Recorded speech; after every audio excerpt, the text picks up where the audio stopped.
नमस्कार। नमस्कार sir, wait something. Okay.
Hello. Hello. अनुद्र सर, नमस्कार सर, नमस्कार सर। आपका साइड में सर साउंड हो रहा है बहुत, क्यों? तो साउंड हो रहा हेलो। है आपका साइड में सर, साउंड हो रहा है बहुत। अच्छा अच्छा, मैं पंखा बंद कर देता हूँ। हाँ सर, हाँ, ओके। कम कर दीजिए सर, ऑफ गर्म कर लग दिया रहे पंखा। पंखा ऑफ कर दिया हमने। हैं। हाँ, कम कर दीजिए सर, नहीं तो मतलब गर्म ही लग जाएगा ना। नहीं नहीं, कोई बात नहीं है। हाँ, कोई बात नहीं। क्योंकि स्टार्ट स्टार्ट करें, should I speak? No sir, actually और chairperson did not join two times pardon. Sir. जो विनोद सर था ना, वो अभी लंच के लिए गया है, वो अभी ज्वाइन करेंगे। Okay okay. उनके परमिशन के माध्यम से आराम करेंगे सर। ठीक है, तो 10 मिनट, 5-10 मिनट का समय लगेगा। हाँ, मैं एक बार उनको फोन करता हूँ सर, एक सेकंड। Okay okay. उनका शायद भोजन हो गया, वो अभी तक ज्वाइन नहीं किया है। एक सेकंड सर, मैं चेक कर करेंगे sir.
Good afternoon, all.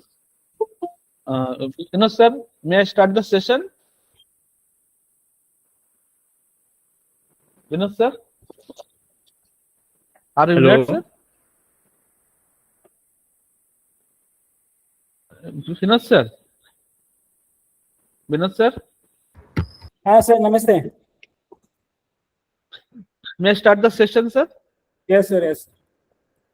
Okay. Good afternoon, all. So now our is a technical session. So first participant is Aniruddha Kumar Satsangi. Namaskar. Yes, sir. Start, sir. Okay, sir. Respected chairperson and dear esteemed participants, I am Aniruddha Kumar Satsangi, along with Dr. Sangeeta Kumari from Dayalbagh, Agra, present our paper on spiritual quotient as an indicator of mindfulness and wellness. Psychology has been defined as the science of behavior. It is now widely accepted that psychology is the positive science of behavior. There is other branch of science popularly known as normative science. Experimental psychology, psychology of learning, psychology of perception are studied under the domain of positive science, whereas clinical psychology is studied under normative science. Physical scientists, biological scientists, and the educated public increasingly recognize that the solution of technical problems and the conquering of physical disease cannot solve all of man's problems of living with himself and with others. The ability to live peacefully, constructively, and happily requires an understanding of man himself. People today are very much aware of the importance of maintaining their physical health. Various means have been suggested as keys to improving one's well being, but the fact of psychological stability is still too often downplayed, either because its importance is not fully recognized or because no way of strengthening that stability has been known. All persons more or less suffer from the effects of diseased mind, and yet they are ignorant of the evil results that await them owing to the ever increasing unhealthy condition of the mind, which entices and prompts them to commit intentionally or unintentionally sins and improper acts in word, in thought, and in deed. Numerous scientific investigations have undoubtedly proved that psychological stress can have disastrous effect on the physical health. Stress is the one's physical, mental, and chemical reactions to circumstances that frighten, excite, confuse, challenge, surprise, anger, endanger, or irritate. The event that cause stress may be good or bad. In diseases like hypertension, diabetes, peptic ulcer, and bronchial asthma, psychological stress is one of the factors for causing or complicating the disease process and also disturb the recovery with pharmacological treatment. Nevertheless, the knowledge of harmful effects alone does not help us much to lead a life free of worries, stress, and tension. More significantly, there is evidence that a simple means which relieves stress and reestablishes mental harmony when practiced regularly and is thus a vital adjunct to any program for maintaining and promoting health. That means is popularly known as practices of meditation and yoga. Meditation can certainly be looked on as a healing process, both emotionally and mentally, and to a certain extent physically too. The simplest definition of meditation is the right use of the mind or positive thinking. It is not to deny thoughts, but to use them correctly. In meditation, one begins to think about one's true identity. Similarly, in yoga too, the experimental technique that helps us to verify this reality of existence is called by the term yoga. Term yoga is derived from the Sanskrit verb used. It means to unite or to yoke. Practices of yoga help us to yoke our body properly to the process of cosmic evolution. Our illusory identification with our body then falls. We then become the silent observer of the whole cosmic play, complete and full in ourselves, peaceful and tranquil. Meditation has been laid stress upon by all religions. The meditative state of mind is declared by the yogis to be the highest state in which the mind exists. When the mind is studying the external object, it gets identified with it, loses itself. To use the simile of the old Indian philosopher, the soul of man is like a piece of crystal, but it takes the color of whatever is near it. Whatever the soul touches, it has to take its color. That is the difficulty that constitutes the bondage. The color is so strong. The crystal forgets itself and identifies itself with the color. We have taken the color of the body and have forgotten what we are. All our fears, all our worries, anxieties, troubles, mistakes, weakness, evil are from that one great blunder that we are bodies. The practice of meditation is pursued. The crystal knows that takes its own color. It is meditation that brings us nearer to truth than anything else. Meditation is a precise technique for resting the mind and attaining a state of consciousness that is totally different from the normal waking state. Meditation is a state of thoughtless awareness. It is not an act of doing, it is a state of awareness. Meditation is effortless and leads to a state of thoughtless awareness in which the excessive stress producing activity of the mind is neutralized without reducing alertness and effectiveness. Authentic meditation enables one to focus on the present moment rather than dwell on the unchangeable past or undetermined future. In meditation, the mind is clear and inwardly focused. When we meditate, we are fully awake and alert, but our mind is not focused on the external world or on the events taking place around us. Meditation requires an inner state that is still and one pointed so that the mind becomes silent. When the mind is silent and so no longer distracts us, meditation deepens. Meditation is a constant remembrance of the thing meditated upon, flowing like an unbroken stream of oil poured from one vessel to another. Meditation is the focusing of mind on some object. If the mind acquires concentration on one object, it can be concentrated on any object whatsoever. Practices of meditation and yoga may not be restricted to the level of spiritual wellness only. Its scope in emotional well-being, mental well-being, physical well-being, and ultimately social well-being is now widely appreciated.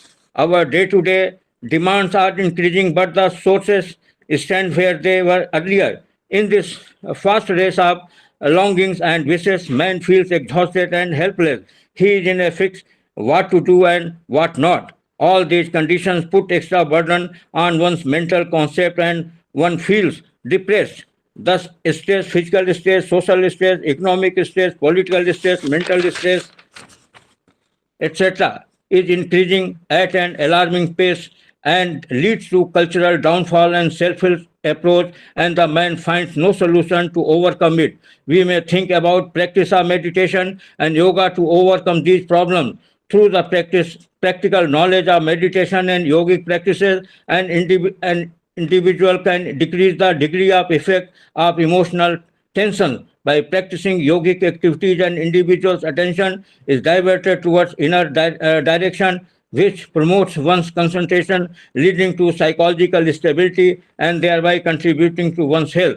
Practices of meditation and yoga teach us to attend what is taking place within without reacting, and this makes all the difference. It brings us freedom from the mind and its meandering, and in this freedom we begin to experience who we are. We experience inner joy and contentment. We experience relief and inner relaxation, and we find a respite from the tumult of our life. Thus we give ourselves an inner vacation. The inner vacation is not a retreat from the world, but the foundation for finding inner peace. We must also learn to apply the principle of attending to in our worldly activities so that we can apply ourselves in the world more effectively. Through practicing meditation and yoga any type, we can learn to be open to what comes before us in our daily life and give it our full attention.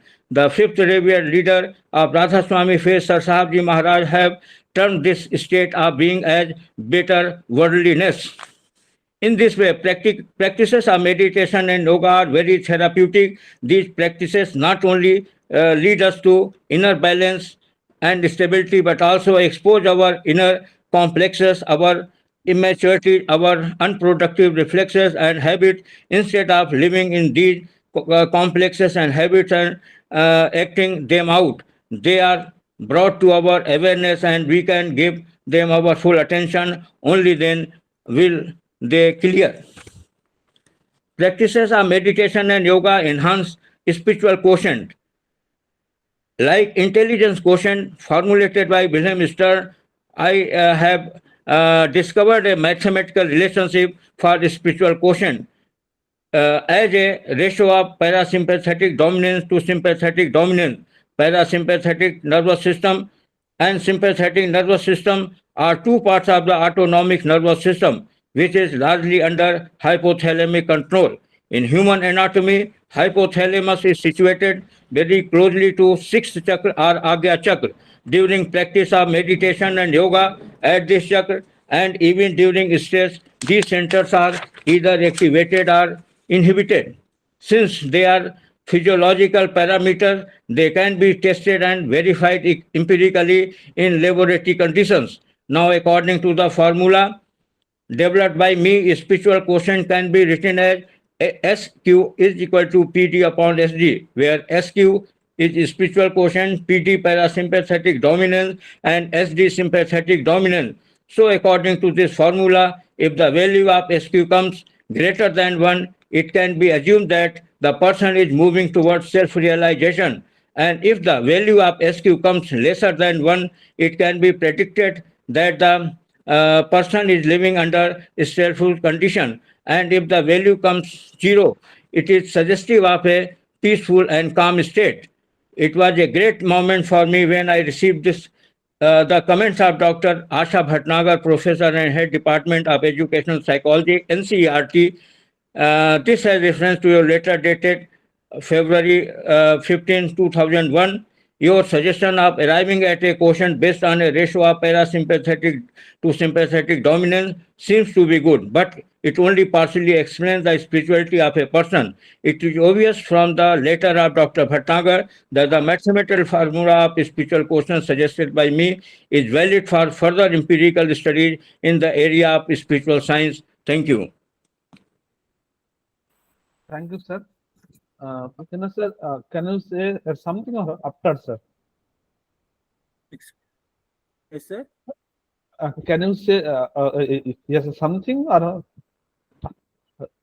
after the technical? After the session will complete, sir. Okay, sir. Okay, sir. Okay. Now, Dr. Ashwathama K. Ashwathama K. I think absent. Next, Dr. Reshmi R. Hegde. Hello, sir. Yes, ma'am. Yes, ma'am. Oh.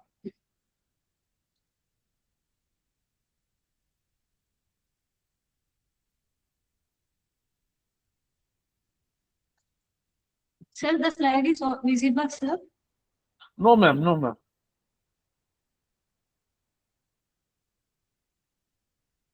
Can I start the presentation, sir? Yes, ma'am. Yes, ma'am. Is slides Okay. visible for you, sir? Yes, ma'am. Yes, ma'am. It's Oh. visible. Good afternoon to all respected faculty present in online session. Myself, Dr. Rashmi Hegde, Assistant Professor, Department of Yoganidhana, Indian Institute of Ayurvedic Medicine and Research, Bangalore from Karnataka. Today, I will be speaking on metabolic fire, clinical significance of Agni in maintaining homeostasis and preventive pathology. Coming to the introduction, the science of Ayurveda not only depend on the symptomatology or the patient. Rather, it believes in a thorough examination to find out the root cause of ailment in the patient. Each and every individuals in the world are individually different in Prakriti, Dosha, Agni, Koshta, and other factors. Agni is the concept, it's not digestive fire. It is the biological fire governing all metabolic transformations in the body. It maintains homeostasis by ensuring proper digestion, absorption of nutrients, and assimilation and conversion of food into dhatus. So it gives a healthy body to life. The clinical significance of Agni lies in the fact that when Agni is in Sama Avastha, it maintains equilibrium of dosha, dhatu, and mala. This state is termed swasthya. As Acharya Charaka states, Samadosha, Sama-Agnischa, Samadhatu, Mala Kriyaha. Balanced Agni is a prime factor of health. When Agni becomes vitiated, it leads to ama formation. This ama is the primary pathological factor which vitiates dosha and obstructs strotas, leading to various diseases. Hence, the classical statement, Rogaha sarve api mandagno. All pathologies originate from impaired Agni. In order to avoid getting ama from the body, we need to work on Agni. Hence, preservation of Agni is the first line of treatment in Ayurveda. Coming to the classification of Agni, according to Acharya Charaka, it is of 13 types, and Acharya Sushruta, it is of 5 types. There are 4 types of Agni. First one is Sama Agni. Sama Agni means it is an optimal digestion. Here everything is working right, no matter what you eat or your body type and season. Here what happens is, when everything is able to digest, there will be proper absorption of nutrients, proper elimination, feeling good and not gaining any weight. This is an ideal Agni we want for perfect health. There are other 3 Agnis caused by the imbalance of doshas. In that first one is Visham Agni, that is erratic digestion or irregular digestion. Here, person sometimes will be hungry or sometimes no appetite at all. Sometimes food get digested quickly and sometimes slow. Here, Vata gets imbalanced, lead to Vishama Agni. We can see the physical symptoms like bloating, constipation, colicky pain, abdominal distension, and mental symptoms like anxiety, fear, memory loss. So, how to balance? Here, Vata is imbalanced, so we have to pacify Vata by taking Krita, Tila Taila, and doing Abhyanga. Next is Dijna Agni. It is a overly strong digestion. It is very sharp and quick. According to Acharya Sushruta, when you digest the food quickly, it leads to hunger frequently. Too much heat in the body manifests health issues. Pitta is energy of metabolism and transformation of body. We can see the physical symptoms like hot flush, hyperacidity, heartburn, fever, rashes, so on, and mental symptoms like anger, irritability. It is due to the pitta and imbalance. So we have to pacify the pitta by taking gritta, tender coconut water, etc. and doing pranayama like shitali, sitkari. And last one is mandagni, that is the slow digestion or hypometabolism. Manda means slow. Here in Mandagni, it is suitable to digest even small quantity of food for a longer time period.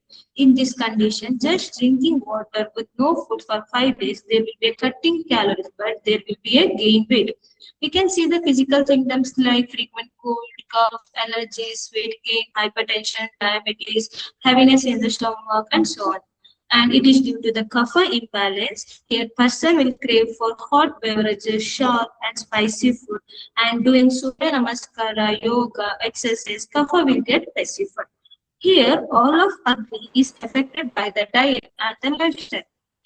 This we can see in Agni Dushtisa. Due to the Vishama Agni, we can see Vataja disorders, Vataja Gulma, Udavarta, Pakshagata. And due to the Tikshna, we can see Pasmaka, Amla Pitta, Parinama Shula, Kamala type of disease we can see. And in the Manda Agni, we can see Ajina, Alasaka, Visuchika, Grahani, Udararoga, Panduruga, so on. Acharya Charaka has said that Rogaha Sarve Api Manda. All disease originate from Manda Agni. When Agni is vitiated, it leads to the formation of Ama, which become the root cause for various systemic disorders. Next, importance of Agni. Why Agni is important? It is considered as most important factor for maintaining the health, and its proper functioning is essential for life, strength, compassion, immunity, and longevity. It all depends on the equilibrium state of Agni. Otherwise, rasa cannot be produced from undigested food. To conclude, Agni is the central metabolic fire that governs digestion, absorption, assimilation, and transformation at both macro and micro levels of the body. It maintains dosha, dhatu, mala equilibrium. When Agni is in sama avastha, the body remains in a state of swasthya. Any recession of Agni leads to the armor formation, which is the root cause for all the Nijabadis. Hence, protecting Agni is the primary step in preventing disease onset. Therefore, in clinical practice, assessment and correction of Agni should precede any treatment protocol. Preserving Agni means preserving health, immunity, and life itself. In this way, Agni is the gatekeeper of the life. With this, I conclude my presentation. Thank you all. Thank you, sir. Thank you, ma'am. Thank you, ma'am. Next, Saurabh Mishra. Yes, Pranam. You can I'll start. share my screen. Am Yes, I sir. audible? Yes, sir. Yes. Audible. Yeah, I'll just share my screen.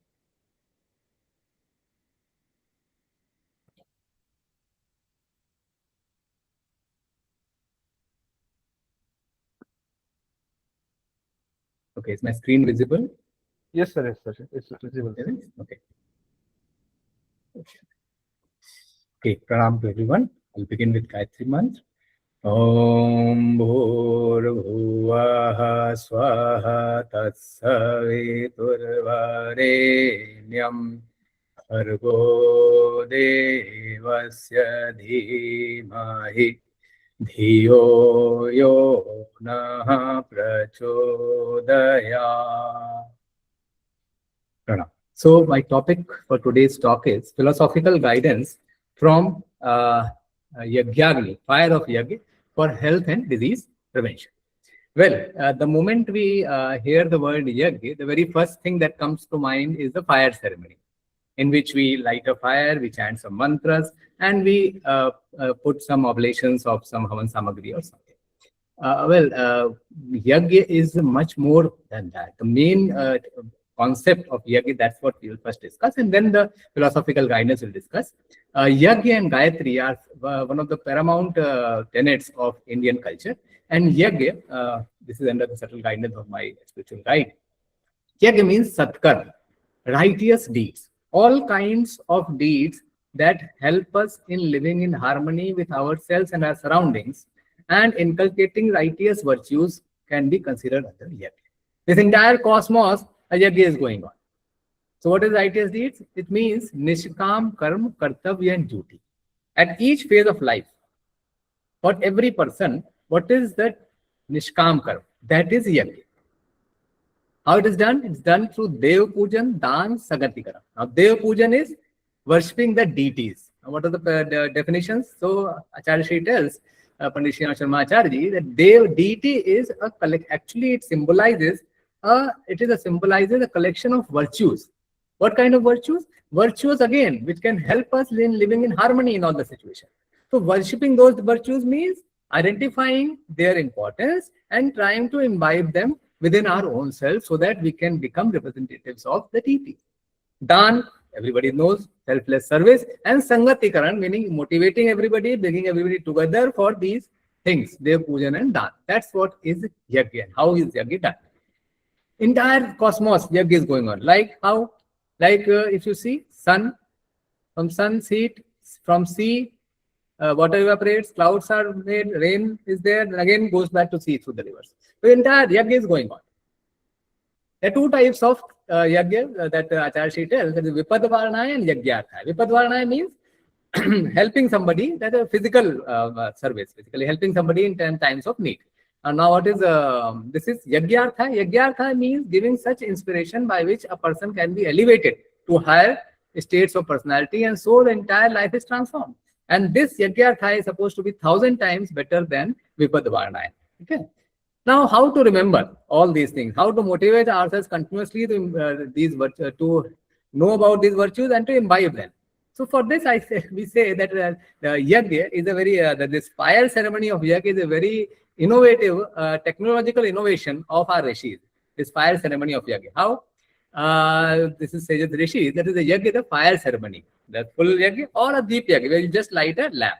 Now, almost everybody lights a lamp every morning or during the day or in the evening.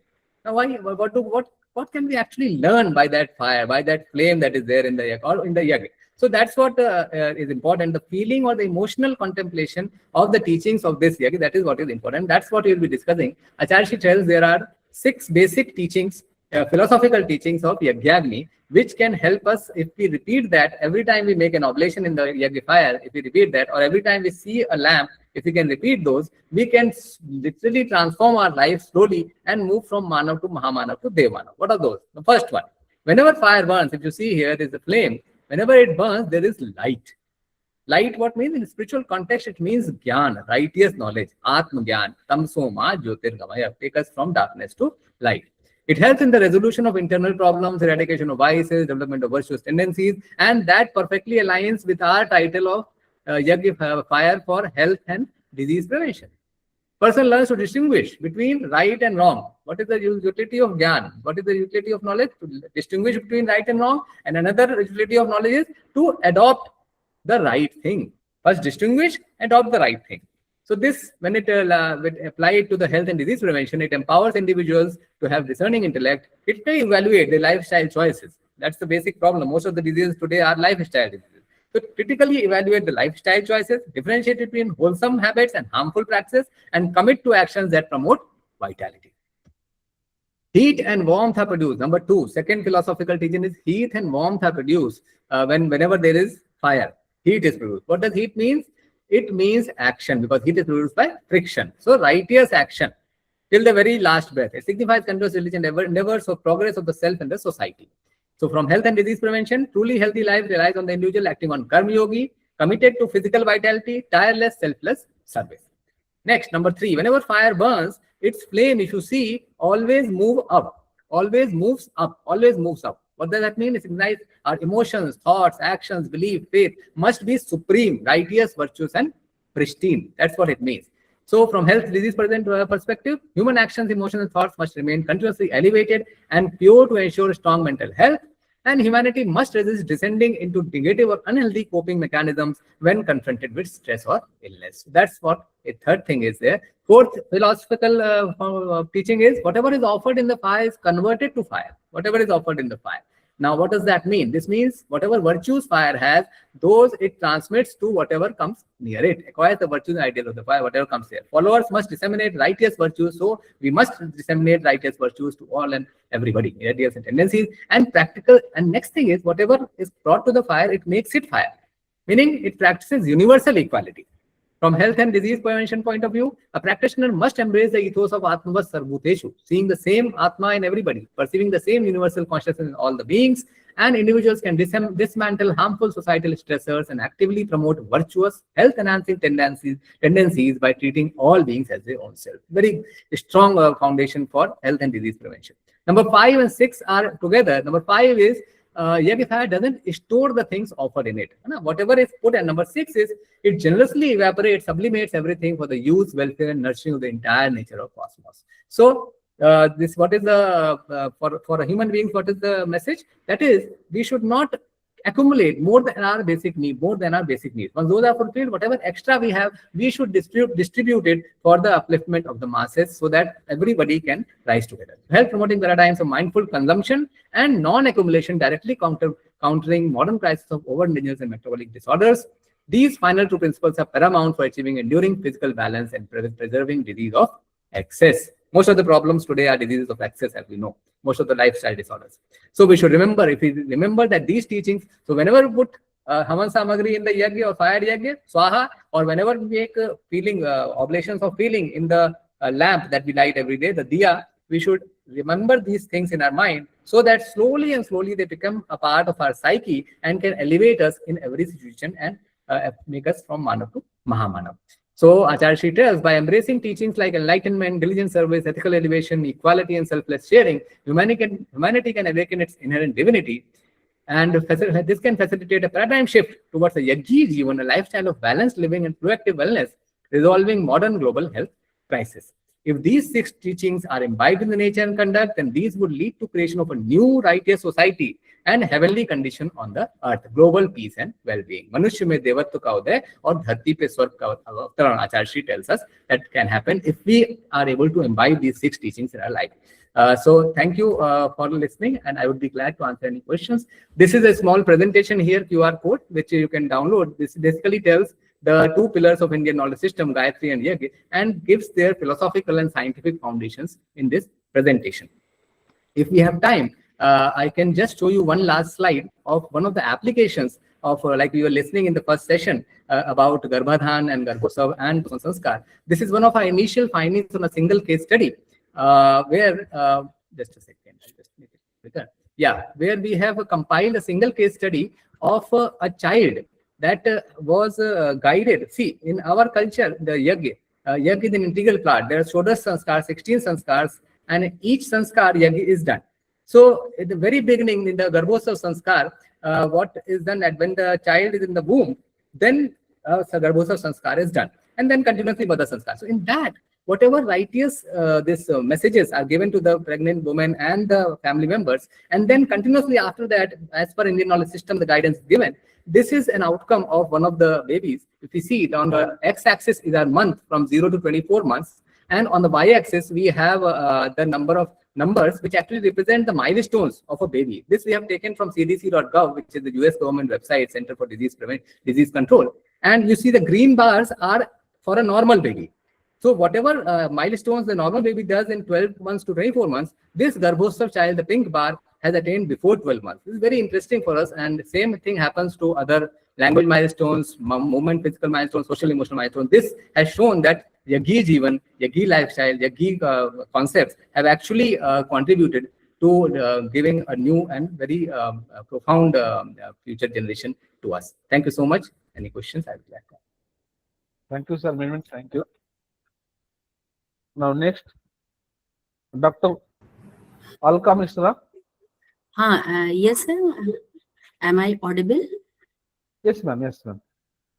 Sir, I think my camera is not working. I have opened my camera, but so No issue, ma'am. So first, I want to share my screen.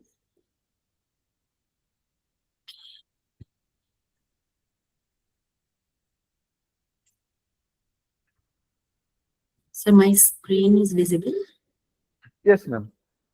Okay, thank you so much. Okay, so namaste to everyone, pranam to everyone, all organizing team, my colleagues and research scholars, pranam to everyone. Myself, Dr. Alka Mishra, Assistant Professor at Dev Sanskriti Vishwavidyalaya, and today I am going to present. My topic is National Education Policy 2020 based postgraduate curriculum for teaching Ayurvedic and traditional therapies perspective on holistic well-being. It is sir हमारे लिए बहुत अच्छा ये platform भी है और plus बहुत अच्छा एक सीक्वेंस भी रहा, क्योंकि इससे पहले देव संस्कृति विश्वविद्यालय के ही deputy dean doctor Saurabh Mishra ji ने यज्ञ लाइफ स्टाइल के बारे में बताया और उसका एक एग्जाम्पल भी दिखाया। तो उसी को हम लोग अपने करिकुलम में किस तरीके से IQAC बेस्ड जो थेरेपीज हैं, जो लाइफ स्टाइल है, उसको अपने करिकुलम में हम लोग किस तरह से इनकलकेट करके अपने स्टूडेंट्स को नर्चर कर रहे हैं, उसी के ऊपर बेस्ड है हमारा ये प्रेजेंटेशन।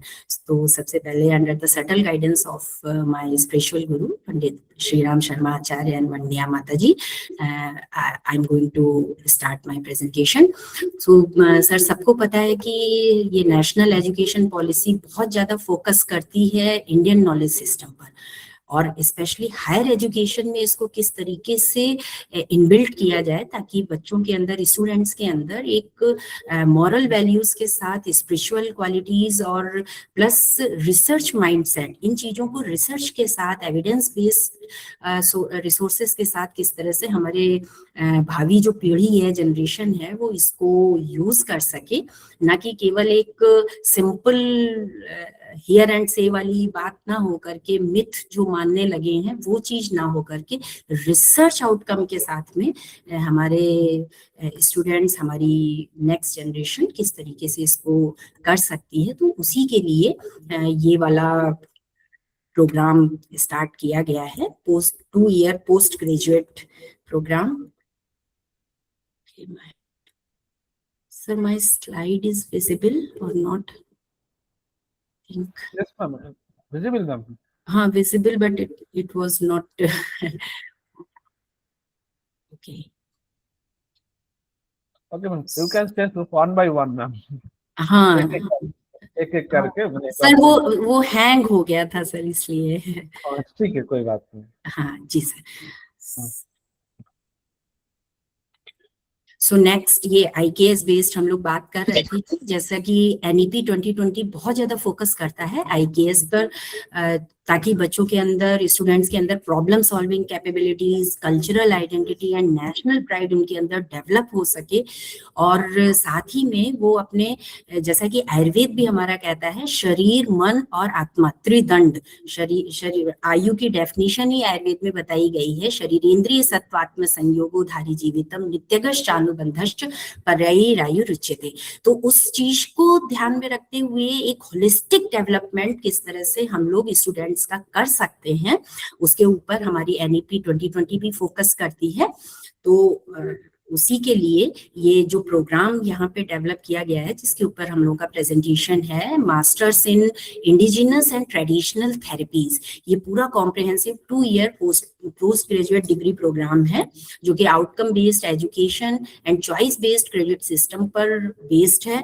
और इसका जो कोर गोल है, to harmonise ancient therapeutic wisdom with modern scientific research paradigm, कि जो हमारी एंशिएंट विजडम है उसको हम साइंटिफिक एस्पेक्ट के साथ में किस तरीके से आगे लेकर के जा सकते हैं। तो ये पूरा प्रोग्राम टोटल 90 क्रेडिट्स का है, 4 सेमेस्टर एंड 90 क्रेडिट्स। और बहुत ही यूनिकनेस है इसकी कि ये 2 सेमेस्टर इसमें कोर थ्योरेटिकल फाउंडेशन स्टूडेंट को दिया जाता है, along with practicality and mastery in that practical things, skill based enhancement बच्चों के अंदर करने की कोशिश करी जाती है। तो जो स्टूडेंट्स इसको ऑप्ट करते हैं वो Ayurveda, Panchakarma, naturopathy, acupressure, yoga therapy, इन सबको फर्स्ट 2 सेमेस्टर्स में इनका थ्योरेटिकल बेस वो अपने अंदर डेवलप करते हैं। और फिर उसके बाद नेक्स्ट जो सेमेस्टर है वो पूरा का पूरा प्रैक्टिकल ट्रेनिंग, 2 ऑप्शन है उसके, या तो वो प्रैक्टिकल ट्रेनिंग है और या फिर रिसर्च बेस्ड है। तो ये फर्स्ट ईयर 2 सेमेस्टर जो है वो not only it ensure students not only comprehend theories but also master therapeutic skills. और यहाँ पे इनको इसके बहुत से एवेन्यूज दिए जाते हैं, जैसे हम लोग के हेल्थ कैंप्स वगैरह लगते हैं, नेचुरोपैथी डे वगैरह होते, अलग अलग इवेंट्स होते हैं। तो वो इन्हीं स्टूडेंट्स को उसमें वो पार्टिसिपेट करते हैं, अपनी स्किल डेवलप करते हैं इन चीजों के लिए, और साथ में थ्योरी भी उनकी स्ट्रांग होती है। फिर जो सेकंड ईयर है, मतलब 3rd एंड 4th सेमेस्टर उनका, उसमें बहुत फ्लेक्सिबिलिटी रखी गई है। फर्स्ट ऑप्शन है practice oriented track. Actually 2 type के स्टूडेंट्स भी हैं, या तो वो पूरी तरह से थेरेपी में जाना चाहेंगे और या फिर वो एकेडमिक फील्ड्स में जाना चाहेंगे। तो उसी चीज को ध्यान में रखते हुए जो लोग थेरेपी अपना फील्ड कैरियर ऑप्शन रखना चाहते हैं, उनके लिए ऑप्शन 1 है प्रैक्टिस ओरिएंटेड ट्रैक। पूरा 1 साल उनको या तो फील्ड ट्रेनिंग या उनकी duties in house, out field training, project work, इन सब के जरिए उनका प्रैक्टिकल हैंड स्ट्रॉन्ग किया जाता है। और जो लोग एकेडमिक फील्ड में जाना चाहते हैं उनके लिए पूरा 1 साल जो है वो रिसर्च बेस्ड रखा गया है। वो इन्हीं के ऊपर रिसर्च, वो formulation of a research problem, need of study, सब चीजों को बहुत अच्छे से वो डेवलप करते हैं, और जिससे आगे भी वो पीएचडी और अपना नेट वगैरह क्वालिफाई करना, इसमें आगे बढ़ सकते हैं।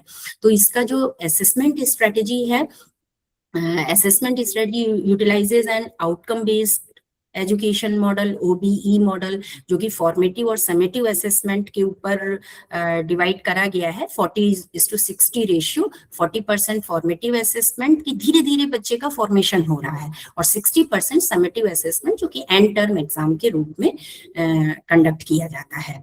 तो इसमें इसकी जो कोर कॉम्पिटेंसी डेवलप, सर यहाँ पर एक चीज हम क्लियर कर दें कि इसी प्रोग्राम के 5 स्टूडेंट्स आपके इसी ही सेमिनार में अपने प्रेजेंटेशन भी दे रहे हैं, जो कि ये शो करता है कि वो लोग रिसर्च के साथ में जुड़ करके और प्लस थेरेपीज के साथ जुड़ करके दोनों चीजों को आगे उनको बढ़ाने की कोशिश करी जा रही है। तो ये डिसिप्लिनरी नॉलेज उनकी एंड क्लिनिकल कॉम्पिटेंसी डेवलप होती है, evidence based practice and research skills उनकी डेवलप होती हैं, और साथ में जो ऑप्शन 2 है उनका एनालिटिकल रिसर्च माइंडसेट डेवलप होता है अलोंग विद एथिकल अवेयरनेस। बहुत ज्यादा एथिक्स के ऊपर, मॉरल एथिक्स पे हम लोगों का जोर रहता है, ताकि सही रिसर्च सही फॉर्म में समाज के सामने आ सके और समाज उससे लाभान्वित हो सके। और इसमें जो कैरियर पर्सपेक्टिव है, जो आउटकम है इसका, ऑप्शन 1 पूरी तरह से वो थेरेपी में अपना होलिस्टिक वेलनेस कंसल्टेंट बन सकते हैं, कॉर्पोरेट वेलनेस ट्रेनर है, panchakarma therapist, Verma therapist, diet therapeutic diet consultant, इस तरह के ऑप्शंस वो ऑप्ट कर सकते हैं। और जो ऑप्शन 2 वाले स्टूडेंट्स होंगे वो एकेडमिक फील्ड में अपने कैरियर को ग्रो कर सकते हैं, PhD in integrative health sciences, leadership role in traditional medicine organisation और क्लिनिकल रिसर्च वगैरह, इन सब चीजों में जा सकते हैं। तो इस तरीके से हम लोग ये देखते हैं कि जो करिकुलम है वो एक नए जनरेशन को केवल फिजिकली ही नहीं बल्कि मेंटली और स्पिरिचुअली यानी होलिस्टिक एक ग्रोथ देता है अलोंग विद रिसर्च माइंडसेट। तो इस तरह के कोर्सेज की बहुत ज्यादा जरूरत है, और हम लोग बहुत फॉर्चुनेट हैं कि आज के समय में जो NEP 2020 आया है उसने हम लोगों को ये फ्लेक्सिबिलिटी दी है कि हम लोग इस तरह के जो प्रोग्राम्स हैं उनको स्टार्ट कर सकें। यहाँ पे कुछ ग्लिम्सेस हैं हमारे उन्हीं स्टूडेंट्स की, कि आप देख सकते हैं कि किस तरीके से केवल वो न केवल थेरेपी में अपने को बढ़ा रहे हैं, बल्कि स्पिरिचुअल फील्ड में भी हर तरह का, अभी जो इससे पहले का प्रेजेंटेशन था यज्ञीय जीवन वाला, वो पूरा का पूरा भाव हम लोगों की यूनिवर्सिटी में डेवलप किया जाता है। बच्चे ही ये दीप यज्ञ की जो बात हो रही थी ये स्टूडेंट्स ही करवा रहे हैं, उनको अपने वाइस चांसलर और चांसलर के साथ रेगुलर उनकी मीटिंग्स होती हैं, उनके अंदर स्पिरिचुअल इंसाइट जो है वो डेवलप करी जाती है। साथ में उनको ये रिसर्च लैब, कंप्यूटर लैब्स में जाकर के वो रिसर्च अपनी अच्छे से कर सकते हैं, और ये थेरेपी और स्टडी टूर जो होते हैं उसमें भी उनको असाइनमेंट दे करके और वो उसको डेवलप कर सकते हैं। तो ये हमारा छोटा सा प्रेजेंटेशन था, अगर किसी को कुछ क्वेरी है तो पूछ सकते हैं। Thank you so much sir, thanks. Thank you, ma'am. Thank you, ma'am. Now, Dr. Ashwathama K.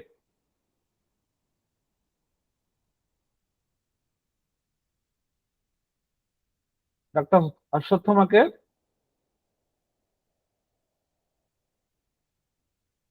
Okay. Dr. Ravi Prasad.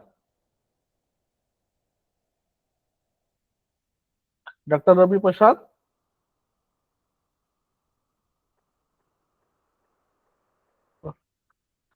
Okay, Dr. Rohini Mujabar.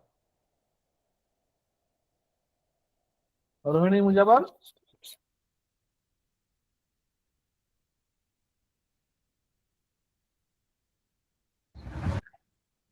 Am I audible? Yes, yes. Ma'am. Yes, ma'am. You can start, ma'am. Yes, sir. I'm sharing my screen.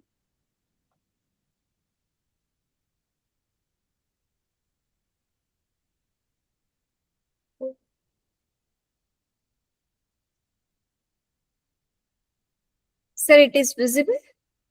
Yes, ma'am. It's visible. Shall I start, sir? Yes, ma'am. You can start, ma'am.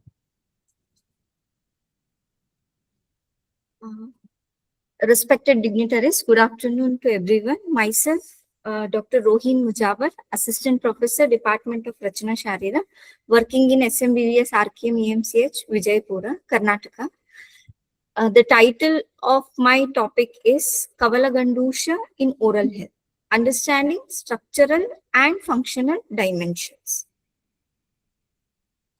Introduction. Oral cavity is regarded as the gateway to the body and its conditions such as the shape, color, coating, texture. These things often reflect the overall health, particularly related to the digestive system. So in today's era, maintaining oral hygiene has become an essential part of life to have a quality life. Ayurveda emphasizes on a very important concept, that is dinacharya for preservation of health. Among these practices, we have related to oral care, we have Dantadhavana, Jiva Nirlekhana, Kavala Gandusha. In that, Kavala Gandusha is described as a therapeutic procedure which promotes oral hygiene, as well as it serves as a preventive and curative role in the management of oral diseases. So according to World Health Organization, oral diseases affect nearly 3.7 billion of the population, and it is one of the most non-communicable disease.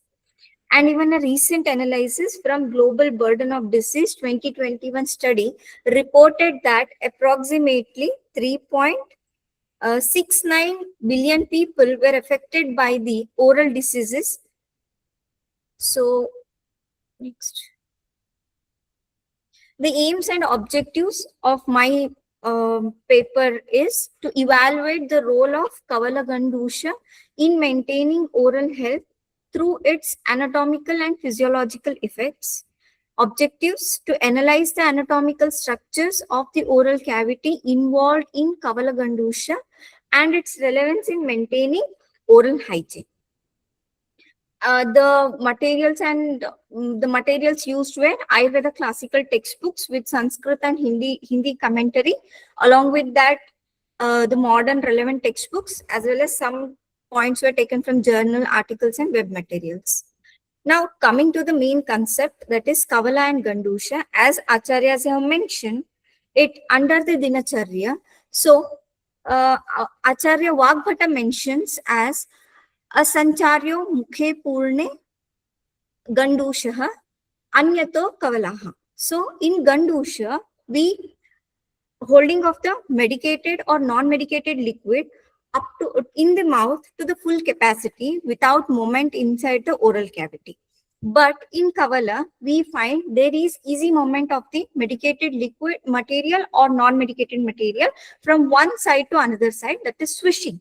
So in Gandusha, as Acharyas have mentioned, the use of liquids. In Kavala, the use of kalka is also being mentioned.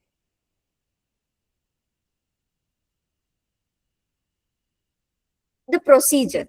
So Acharyas have emphasized that this procedure should be done after the bowel movement, evacuation of the urine and stool early in the morning, empty stomach, and while performing, the person should we should perform a mild, gentle abhyanga and svedana to the neck portion and the shoulder portion, and the person is advised to pour the required quantity of liquid into the mouth.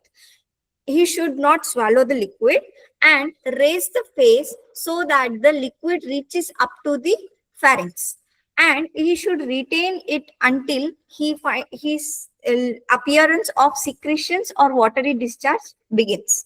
And later he has to spit it out and should be followed for 3 to 7 times. After that, post procedure, the person should rinse mouth thoroughly with the lukewarm water. Now, the mode of action according to Ayurvedic pharmacodynamic, as we can interpret, is, see, Kavala Gandusha is administered through the oral cavity route. So here, the active ingredients are reabsorbed through the buccal mucosa, and then they later eventually enter the bloodstream. So our Ayurveda explains the Shadrasas. So the Shadrasas play a very vital role, as the Madhura Rasa, it does the coating and soothes the tongue, the oral cavity. The Amla Rasa promotes salivation and taste. Lavana moistens and improves the taste. Katu stimulates and reduces the kapha. Tikta Rasa does the Shodhana karma, and Kashaya does the Ropana. So, as Acharyas have mentioned, for the Nitya Prayoga, for Kavala and Gandusha, Tila Taila has been mentioned, as well as Mamsarasa has been mentioned. So, seeing in a day-to-day practice the use of Tila Taila having Vivahi and Sukshma Guna. So, Vivahi Guna, where we can see the rapid systemic diffusion, and in this, because of the Sukshma Guna, we see the penetration of the Tilataila, this in this minute channels can be seen, which will eventually lead to primary local action and secondary systemic effects. Now, coming to the main discussion of the paper is importance of oral hygiene as it is mentioned. Why? Because oral cavity is highly prone to infections due to constant exposure, and it acts as a bridge between the external environment and the internal physiology. And in Ayurveda, they mentioned about the Annavaha Shrotas. Though direct mention is not given, but it is an entry point. The Mukha is the entry point of the Annavaha Shrotas. Dinacharya, as I mentioned, empty stomach, it has to be performed. Acharyas have mentioned. This emphasizes on the Shodhana and Poshana action of the Kavalagandusha in the oral cavity by stimulating the autonomic and the enteric nervous system through glossopharyngeal nerve, vagus nerve, facial nerve, and preparing the digestive tract for the digestion of the food in the further process. So the presence of the dravya in the oral cavity leads to mechanical and chemical stimulation by activation of which will lead to the activation of the rasanendriya, the taste buds. This neural stimulation leads to the increased secretion of the saliva. Serous and mucus component secretion is increased. There we can see the lubrication is seen and antimicrobial action, as well as the activation of the taste perception is seen. The increased salivary secretion will decrease the bacterial adhesion due to the viscosity of the oil, viscous nature of the oil. So the emulsification by swishing in the mouth, the oil and the saliva, we find the emulsification. This emulsification will lead to the cleansing of the oral cavity and removal of the coating of the tongue, what we see in the Ayurveda as armor. So this will improve the taste perception, and then henceforth begins the initiation of the digestion. Oral cavity, the sthana of one of the Pancha Jnanendriya, tongue, jiva. So here, the common abnormalities what we watch in our day-to-day practice is the formation of the coating or ulcers, bad foul smell from the mouth, loss of taste. So these all things are nothing but the indicator of the alimentary status or the digestion of the person. So when we see the obstruction of the taste perception, which will alter the salivary enzymatic activity, hence further leading to the disturbed digestion process. So Kavalagandusha will do the stimulation by its mechanical presence of the dravya, as well as the chemical irritation to the buccal mucosa, leading to the activation of the parasympathetic pathways through glossopharyngeal nerve and the vagus nerve. So in our day-to-day practice, what we advise to the patient is the use of Ushnodaka if the person is more oftenly suffering from sore throat and is a Kapha Prakriti person. So Ushnodaka is mentioned, or else in generally we suggest the person for Tilataila Gandusha, which will in today's era, the Ahara Vihara, what we see is more Vatakara. Hence, Tilataila Gandusha, if practiced in the daily routine, it will elevate the Vata Lakshanas like Rukshata and the Kharata, what we see, and even it stimulates the salivary secretion, both serous and mucus. So these are some article references which I have referred, where the effectiveness of oil pulling for improving oral health, a meta-analysis was done, where they are, it is in the result they have mentioned that in total 9 RCTs were included in this study. The study showed that salivary bacterial colony counts were significantly reduced in oil pulling group compared to the control group. And in the second study, the use of oil pulling showed better result in reducing cardiogenic bacterial, the Streptococcus mutans, in versus to the regular mouthwash, what the dentist usually suggest. So overall, the conclusion to my presentation is, yes, Ayurveda has always focused it, the prime importance it has given to the prevention of the disease. And in the today's era, it has become more critical point to follow. So Kavalagandusha stimulates the entire enteric nervous system, which eventually improves the coordination of the structures related to the oral cavity. So as Acharyas mentioned, Acharayet Ayur Labhate. So incorporating such basic preventive principles in our day-to-day life, as speaking of Kavalagandusha, it will surely help in maintaining the good health of oral cavity. These are the references which I have referred. Thank you. Thank you, ma'am. Many thank you. Now, Dr. Ashwathama Ken. Yes, sir. I'm here, sir. Yes, yes, ma'am. Yes, sir. Sir, Yes, my topic is role of Ayurveda in urban lifestyle management. First, I would like to tell that introduction. Urbanization has profoundly transformed human existence. The rise of mechanization, reliance of digital technology, and the pressure of time have led to a decline in physical activity and a rise in stress levels. Contemporary health issues such as diabetes, hypertension, obesity, insomnia, and anxiety have become prevalent. These conditions are collectively referred to as lifestyle disorders.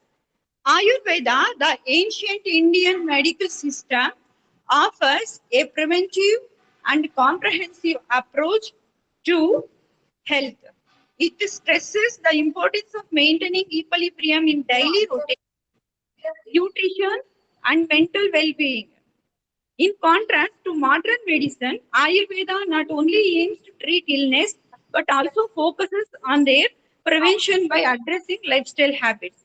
In today's context, Ayurveda has regained significance as individuals seek natural and sustainable methods to uphold their health. Its relevance in managing urban lifestyles is evident in its capacity to offer straightforward, practical, and effective solutions. दूध में नहीं मारेंगे, दूध में नहीं, ऐसे ही पानी में मारेंगे. Hello. Fundamental principles of Ayurveda. Ayurveda is founded in Tridosha theory, which encompasses Vata, Pitta, and Kapha. These doshas regulate all bodily मैं functions. थोड़ा लंच करके आती, मैं लंच नहीं की, Each person possesses लैपटॉप भी इधर ही रखे रहती हूँ और क्या वो मेरा, फोन भी इधर ही रखे थे. हाँ इधर ओपन ही है देखो. लेकिन तुम्हारे नाम से हाँ रहने दो. मालूम कैसे मैं आती तब somebody. देखो ये Please. है ना शेयर स्क्रीन बोल के आता, इसमें विंडोज बोल के जाना, विंडोज मारे देखो ये. Okay, thank you. Health is attained when the doshas are in harmony, digestion, agni, in robust tissues, dhatus are adequately nourished, and waste elimination is effective. Any disruption in this balance can result in illness. Then next, causes of urban lifestyle disorders is a variety of factors. Sedentary behavior, unhealthy diet, then sleep disturbances, stress, then environment pollution. These imbalances can progressively result in health issues such as obesity, diabetes, hypertension, and mental health disorders.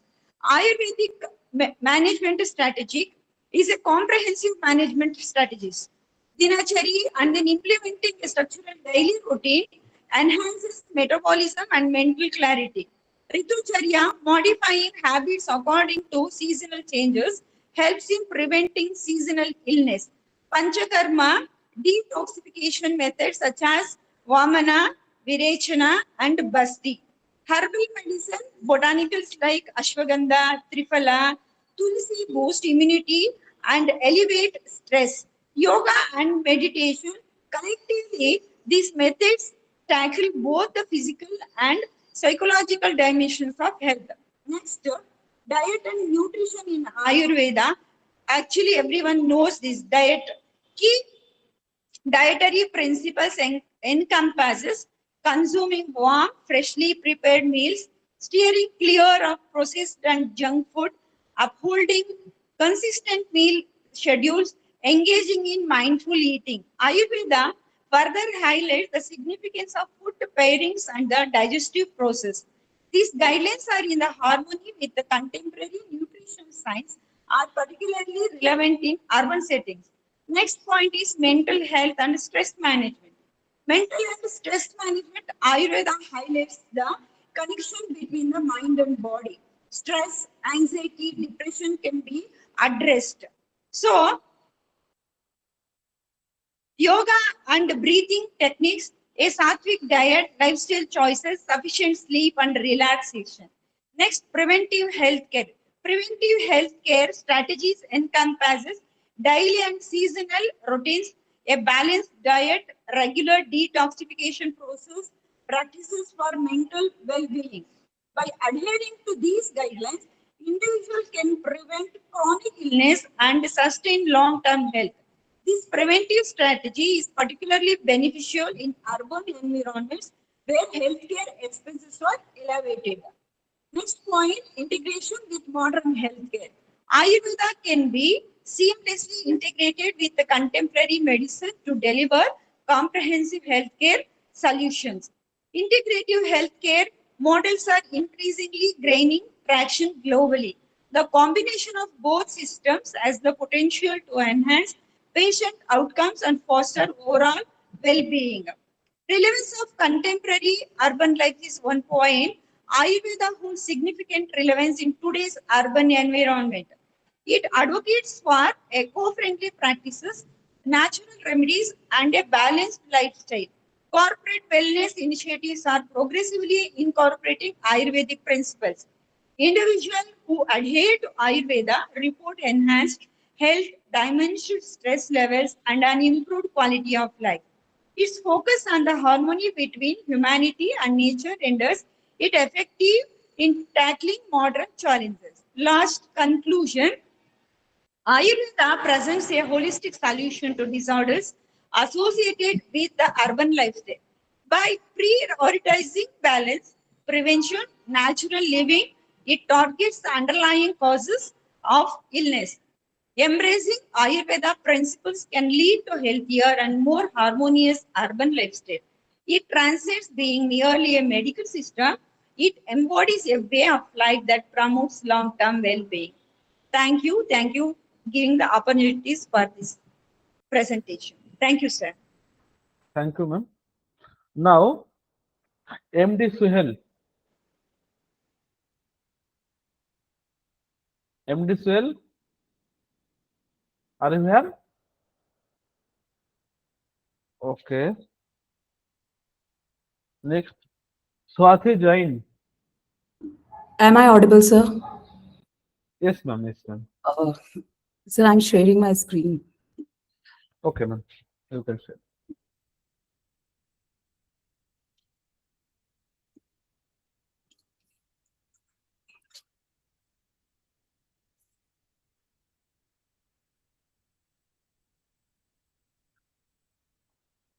Sir, my screen is visible? No, ma'am. Wait, okay.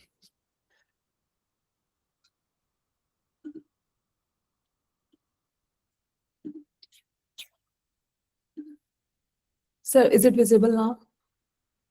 Yes, ma'am. Oh, It is Uh, visible. Namaste, sir. My name is Swati Jain. So my topic is impact of Ayurveda and yoga on mental health in the social media era.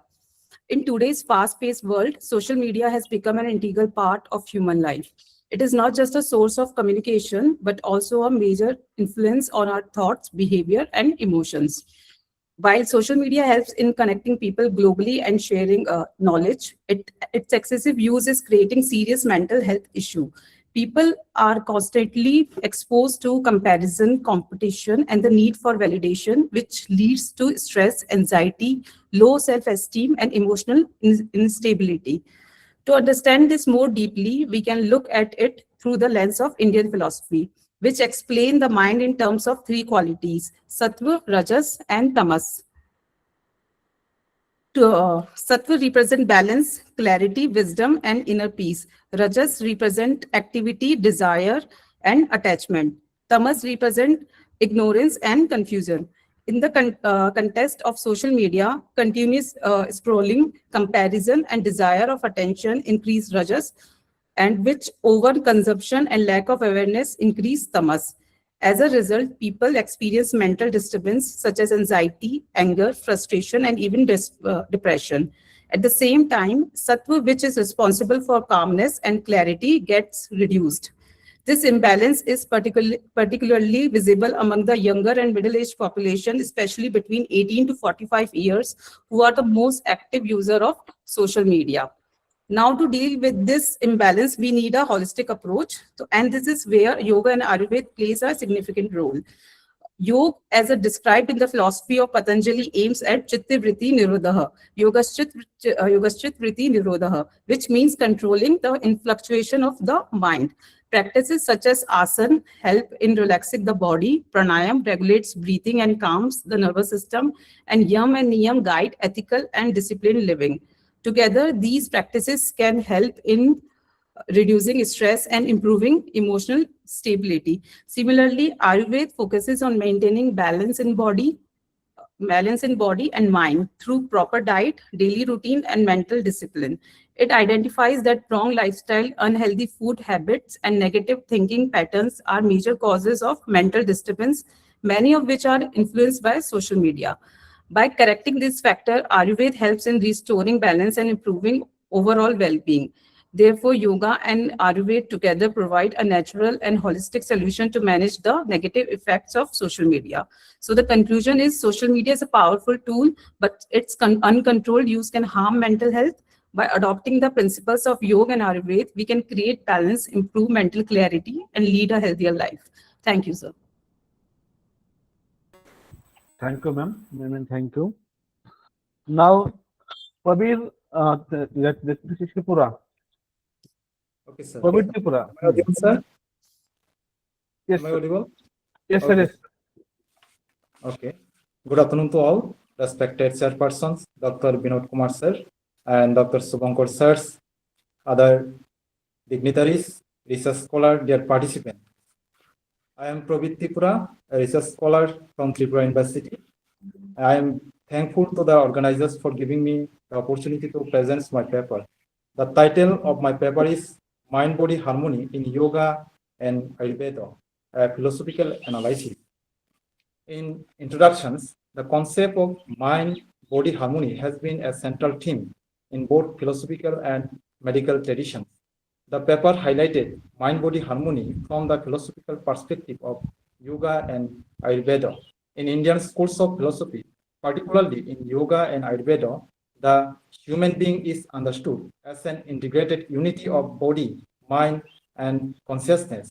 In Western philosophical traditions, French philosopher René Descartes first systematically introduced the theory mind-body dualism. He argued that mind and body are two distinct substances, while most schools of Indian philosophy generally emphasize the unity or interrelations of mind and body. Therefore, both yoga and Ayurveda aim at restoring harmony at multiple levels of human existence, encompassing the physical, psychological, and spiritual dimensions. They emphasize the restoration of balance between body, mind, and consciousness, being health not merely the absence of disease, but as a state of integrated well-being. Through complementary approaches, Ayurveda focusing the lifestyles, diet, and therapeutic interventions, and yoga emphasizing mental discipline, ethical conduct, and meditative practices. Both traditions seek to eliminate imbalance and promote holistic equilibrium. In this way, they jointly contribute to the cultivations of inner harmony and overall human flourishing. The nature of the mind and body. In Indian philosophy, human body is classified three categories. Sthula Sarira, that is called gross body, Suksha Sarira, subtle body, and Karana Sarira, causal body. According to Sankhya philosophy, the gross body is the modifications of five primordial elements. The gross body has been very well defined in Upanishads. The Taittiriya Upanishad recognizes a complex of five sets or Panchakoshas. The five sets are Annamaya Kosha, Pranamaya Kosha, Manomaya Kosha, Vikarmaya Kosha, and Anandamaya Kosha. According to Charaka, the subtle body is aggregate of subtle elements of the earth, water, fire, and air. The Sankhya philosophy regards the existence of an adhisthana body, which may be regarded as the causal body, Karana Sarira. It is the seat of the subtle body. It is not seen because it is constituted of the subtle elements. In the absence of this body, there is no existence of the subtle body. In Atharva Veda, a human body is regarded by Charaka as modifications of five elements: ether, air, fire, water, and earth. And it is also the seat of consciousness. In Ayurvedic philosophy, particularly as presented in Charaka Samhita, the mind is regarded as subtle and atomic entity rather than the gross material element. Its atomic nature is inferred from its limited functional capacity. Unlike gross element, the mind cannot simultaneously coordinate all five sensory faculties. This limitation indicates that the mind operates in a selective and momentary manner, attending the one sensory input at a time. The qualitative nature of the mind is determined by the predominance of the three gunas, sattva, raja, and tama. In Indian philosophy, accepted that mind is inner sense organ of the body, which is master or controller of the other sense organ. In Indian philosophy, mind is considered as instrument of the soul. It is considered an inner sense organ or antakarana. It is also related to the body, which is outer instrument or five sense organ and five actions organ. It is also an instrument of knowledge and helps in knowing consciousness. Whereas in Ayurveda philosophy, particularly as presented in Charaka Samhita, the mind is regarded as a subtle and atomic entity rather than a gross material element. In Ayurveda, the mind plays a central role in perceptions as stated in Charaka Samhita. Monopura Sorani Indriyani Orthograhana Samarthani Bhavanti. That is, the sense faculties can perceive their respective object only when guided or activated by the mind. Without the involvement of the mind, sensory organs remain incapable of meaningful cognition. Ayurveda defines five sensory faculties: visual, auditory, olfactory, gustatory, and tactile. These should not be understood merely as gross physical organs, but as subtle faculties of perceptions. In Ayurveda, Ayu or life is defined as a state of combinations of body, senses, psyche, and soul. Ayurveda is grounded in a holistic philosophy of life. It explains human's constitutions through three fundamental doshas: Vata, Pitta, Kapha. These biological energies influence both physical and psychological states.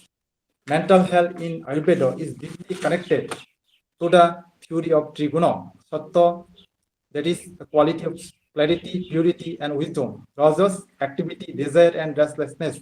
Tama, inertia, ignorance, and confusion. A balanced mental state is as if when Sattva dominates, leading to clarity of thoughts and emotional stability. In Ayurveda, health is as if when the three doshas, Vata, Pitta, and Kapha, are in balance.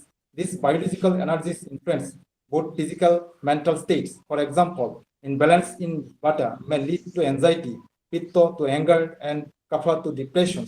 Ayurveda emphasizes preventive care through proper diet, lifestyle, and ethical conduct. A sattvic lifestyle promotes calmness, clarity, and balance, which are essential for mental health. In yoga, The word yoga is derived from Sanskrit root use, which means to unite or unification. The term yoga has several meanings: unity, harmony, etc. In addition, yoga refers to establishing balance between the inner and outer consciousness of human beings. It integrates the physical and mental aspect of persons and establishes harmony in life. Yoga elevates human beings physically, mentally, and spiritually and leads them towards the highest goals of life. In general, yoga philosophy considers the aim of yoga to be union of the souls with the Supreme Soul or attaining oneness with God. Yogis believe that this can be achieved through the state of samadhi. Samadhi is the state of supreme bliss in which the meditator becomes one with the object of meditations. In yoga philosophy, mind called chitta. Chitta means the three internal organs, buddhi, ahankar, and manas. According to Patanjali, yoga is control of the modifications of the mind. In Yoga Sutra, Maharishi Patanjali defines yoga as chitta vritti nirodha. In yoga philosophy, chitta is having 5 moods or modifications, which are responsible for all activities. The vrittis of chitta are classified into 5: pramana, viparjaya, vikalpa, nidra, and sriti. Pramana inputs perception, inference, verbal testimony. Viparjaya refers to false knowledge, such as mistaking a rope for a snake. Vikalpa is conceptual cognitions without corresponding reality, such as imaginary constructs. Nidra is mental state devoid of content, and sriti is the retention of past experience. And there are also 5 chitta bhumi. The difference in the levels due to the predominance of the different guna. Lowest level is called chitta.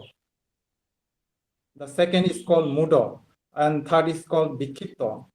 Here, sattva predominates, but rajas also assert itself at times. In this state, mind runs from one object to another, but never stay anywhere consistently.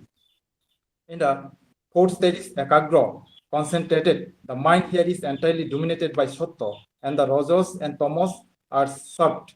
The mind becomes concentrated, or the objects of meditations. The fifth and the highest level is called niruddha, or restricted. Here the mental modifications are arrested, so their latent impressions remain.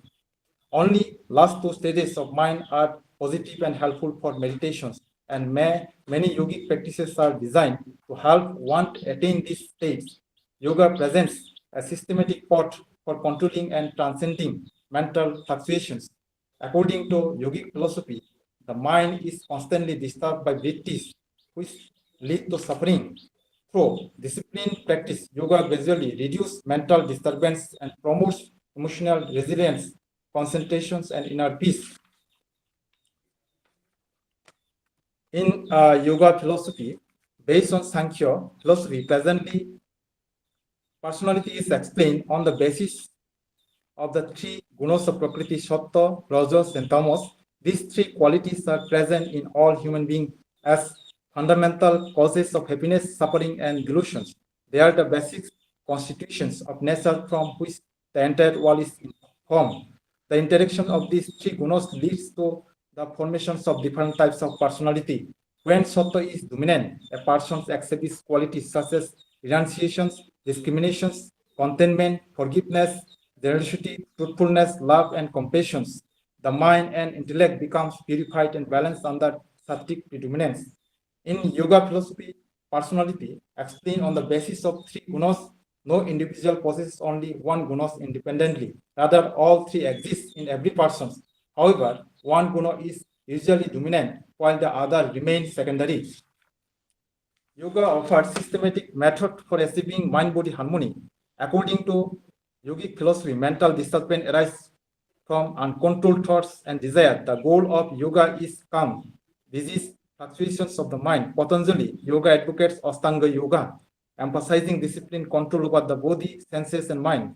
Rather than rejecting the body, it seeks its refinement, recognizing that a stable mind requires a healthy body. In Patanjali yoga, passions are understood to disturb both body and mind. Hence, their control is essential for spiritual progress. To overcome this disturbance, yoga prescribes 8 full parts of Astanga yoga. as a systematic discipline for purifications and concentration. The first two lines are Yama and Niyama. Yama refers to ethical restraints, including non-violence, truthfulness, non-stealing, continence, and non-possessiveness. Niyama consists of personality disciplines such as Susho, Santosh, Topo, Saddhai, and Ishwara Pranidhan. The next days are Asana, Pranayam, and Pratyahara. Asana refers to a stable and comfortable posture supporting physical discipline for meditations. Pranayam is the regulations of breath involving inhalations, retentions, and exhalations, which aids health and mental concentrations. Pratyahara signifies withdrawal of the senses from external object, directing awareness inward. The five are considered external aids, that is called Bahiranga Sadhana, while the remaining three are internal practices, Antaranga Sadhana.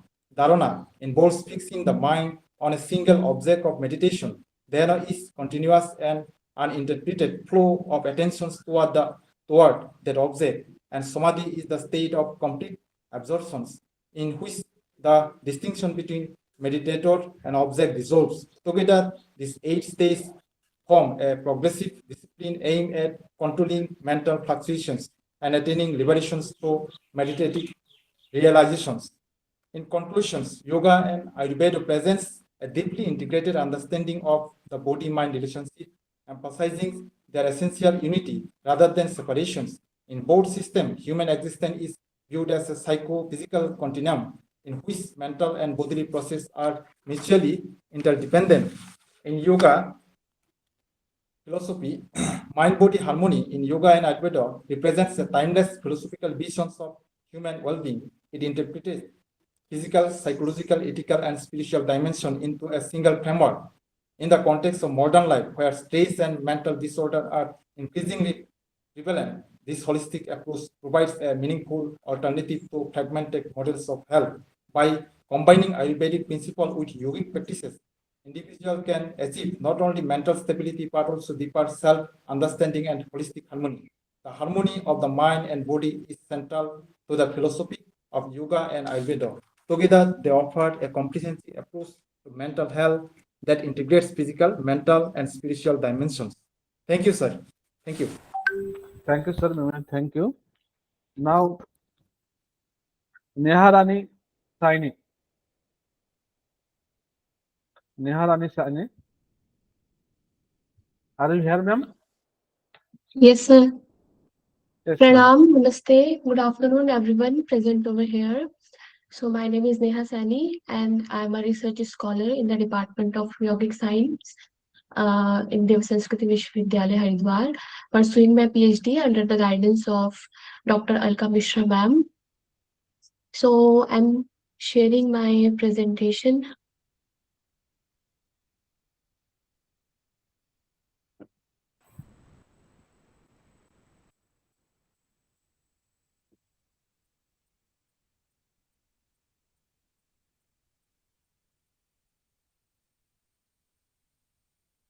Is it visible, sir? No, ma'am. Now? Now I think. Yes, ma'am. Now I think it's visible.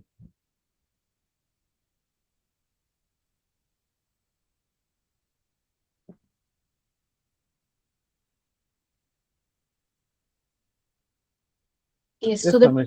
topic for my presentation is effect of integrative yoga and Ayurveda intervention on functional independence and psychological outcomes in a stroke survival. It's a case study. So, stroke, which is also known as cerebrovascular accident, it is caused by the sudden loss of neurological functions that might be due to interruption of blood flow towards the brain. And the most common symptoms of stroke is sudden weakness, numbness on face, inability to move arm or leg, and it usually happens on one side. It may also lead to difficulty in speaking, visual problems, and difficulty in walking and dizziness. Also, according to Global Burden of Disease in 1990, the stroke, it is known as it is the second leading cause of death and disability worldwide, approximately affecting around 93.8 million people.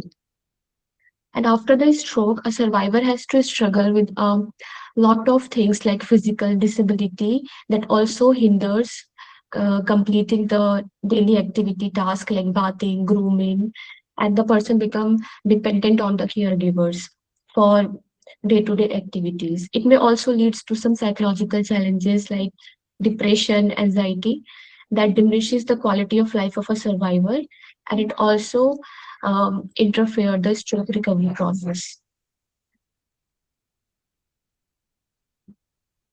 So in Ayurveda also the stroke, it is described like a pakshaghat due to similarities in the symptoms, and it is considered under the Vata Vyadhi, and it results because of Vatkopa or aggravation of Vata that might affect body and face. The main line of treatment for pakshaghata in Ayurveda is Swedan, Virejan, Basti, Nasya, and Shirodhara, and also some Vata pacifying herbs like Ashwagandha. The yoga, it is which is like a mindful practice that integrates body, mind, senses, and soul. So it describes that the stroke, pakshaghat, it might caused by the disturbance of prana and especially vyana and the samana, and also like some psychological emotions, negative emotions like anger, jealousy, and unfulfilled desires, stress. So it might also leads to disturbance of energy in the pranic body, and that might cause the pakshagha or the stroke. So according to the ongoing evidences, yoga and Ayurveda are increasingly working like a complementary therapy in the stroke rehabilitation, and also evidences suggest that both they works in improving functional recovery and also psychological well-being. The main objective of this study is to evaluate the effect of integrated yoga and Ayurveda intervention on functional independence and psychological outcomes in a stroke survivor. So this is the case description of a male patient who is 56 years old and having a complaint about partial loss of motor function, shivering, which is affecting the right upper and the lower limbs, and got diagnosed with ischemic stroke around 1.5, around 18 months ago. And the major risk factors is like smoking. So the person is addicted to smoking. Also, the person having a history of hypertension and diabetes, on which the person is on medication. And the treatment history on Ayurveda therapies along with some medications is like Swedan, Nasyam, also Dammentate, Ashwagandha. And along with this, the person is taking a yoga therapy intervention for 3 months that started from May 2024 to 12 August 2024. So this yoga module, which is of 90 minutes, the intervention is given by me as a yoga therapist. It includes mantra, Gayatri mantra chanting, also the asana that will helping in improving the joint mobility as well as strengthening the muscles. So this is designed like a weekly basis, starting with Purba series that are supported joint movements, and then along with the progress of the patient, there are certain other asanas that are introduced so the person become capable of doing the things like Tadasana, Triktadasana, Katichakrasana, Vakrasana, Setubandhasana, Pavan Muktasana, and supinal twisting. Along with this pranayam, that mainly includes Anulom Vilom, Shitali, Shitkari, Brahmari. It is like practiced by the practitioner or the patient, and it actually helps in calming down the nervous system and also in the hypertension. So these Shitali, Shitkari, they actually works to cool down the nervous system, induces the sympathetic activity that manage the hypertension too. These are mudras and yoga nidra. Meditation include Om meditation. So all these practices, they are good for the nervous system, and they shows improvement in various functional parameters as well as psychological parameters in the patient. So this is the diagram. This is the picture that's showing like the person who is having a stroke actually performing the asanas according to its capability and supported with certain props like chair and blocks and other things. So mainly the tools that are used to assess the progress of the patient, it is Barthel Index, which actually it's like assessing the activities of daily living, depression, anxiety, stress scale that actually assess the level of depression, anxiety, and stress, and also certain subjective symptoms parameters that are assessed by the interview, including pain, difficulty in movement, loss of strength, heaviness, stiffness, shivering, difficulty in balance, and difficulty in speech. So as in the table, you can also see like before intervention and after intervention, the person is showing improvement in certain parameters. Pain also reduced. The person is able to move with more strength and more mobility. Stiffness, shivering, they also reduced after 3 months of intervention. This is the table that's showing the score of depression, anxiety, stress scale. And here also it is shown like there is an improvement from moderate to mild in all the 3: depression, anxiety, and stress. The Barthel Index that shows activity of daily living and functional independence. So here it is also, you can see like there is a change from 50 to 85.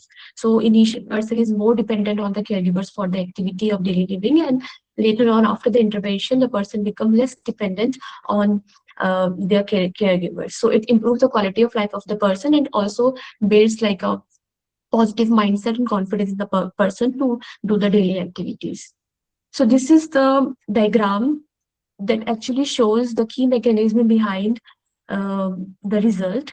So according to the yogic perspective, there is a theory which is known as Panchakosha theory, and it is a holistic framework that is actually derived from the Taittiriya Upanishad that treat the human being, that consider the human being like a holistic way. It's a 5 interconnected sheets. So a human body, it's not just a physical body, it's like more like a 5 bodies together. So Annamaya Kosha, Pranamaya Kosha, Manomaya Kosha, Vijnanamaya Kosha, and Anandamaya Kosha. Annamaya Kosha is the physical body, Pranamaya Kosha, pranic body, mental body, intellectual body, and the bliss body. So all the 5 bodies, they integrate together and make the person.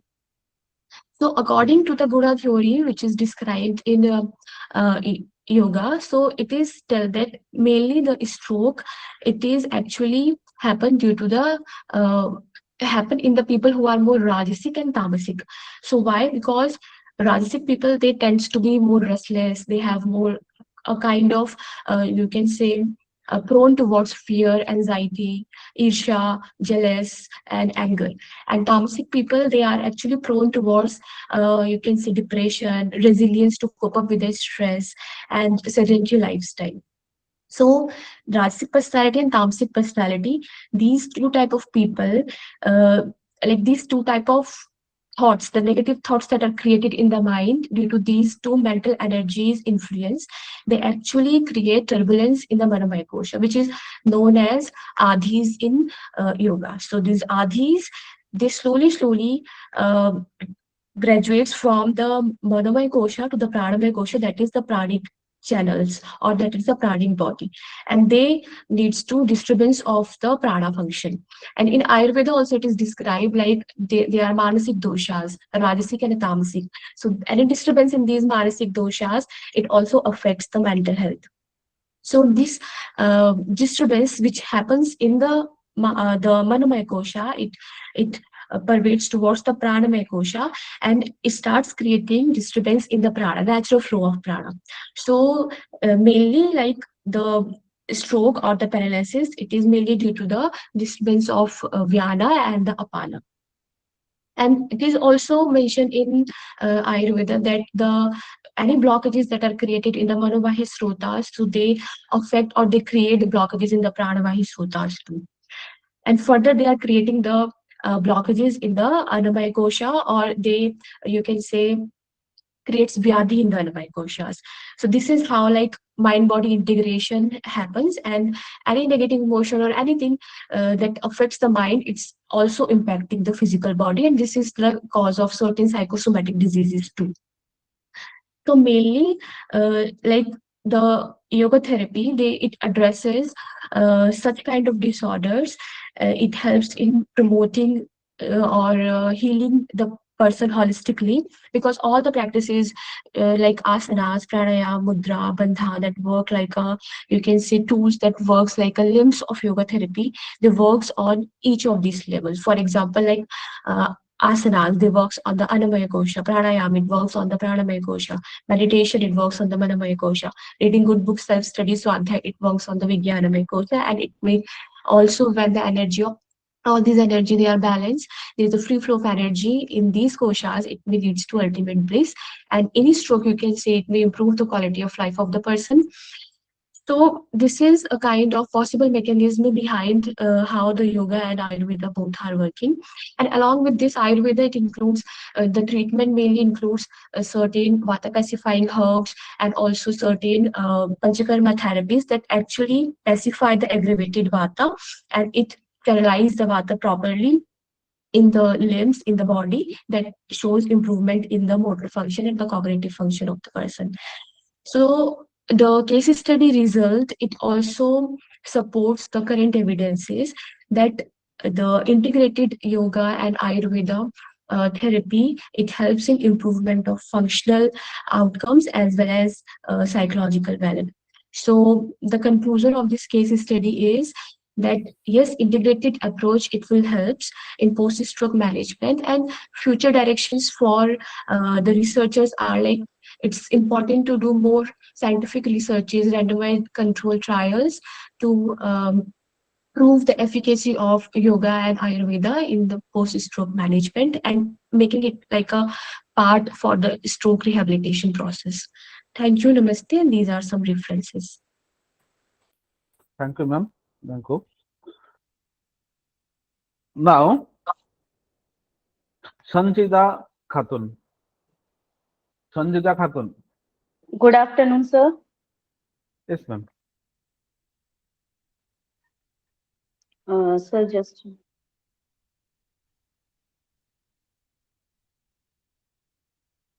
sir, I am unable to share my PPT. Shall I proceed? Yes, ma'am. Okay. Thank you, sir. Good afternoon, everyone. Myself, Sanjida Khatun, a research scholar of Maulana Azad National Urdu University, Hyderabad, and today I am going to present my paper, The Role of Ayurvedic Lifestyle Practices in Preventive Healthcare, a Holistic Approach to Well-Being.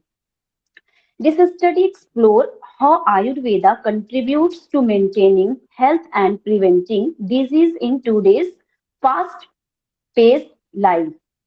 Introduction.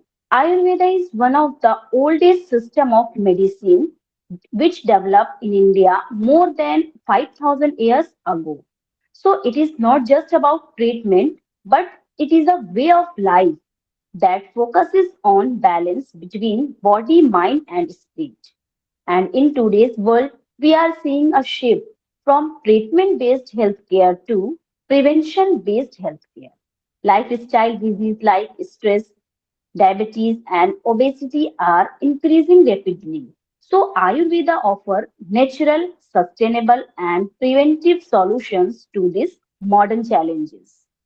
Review of related literature. Various studies shows that Ayurveda helps in improving immunity and metabolism. It reduces stress level, enhances cognitive function, support heart health. And most research highlight that a combination of diet, lifestyle, and herbal practices is highly effective. Further studies indicate that Ayurveda provides personalized healthcare, which is very relevant in today's era, and it is effective in managing lifestyle diseases such as diabetes and hypertension. Research also suggests that Ayurveda can be successfully integrated with modern healthcare system.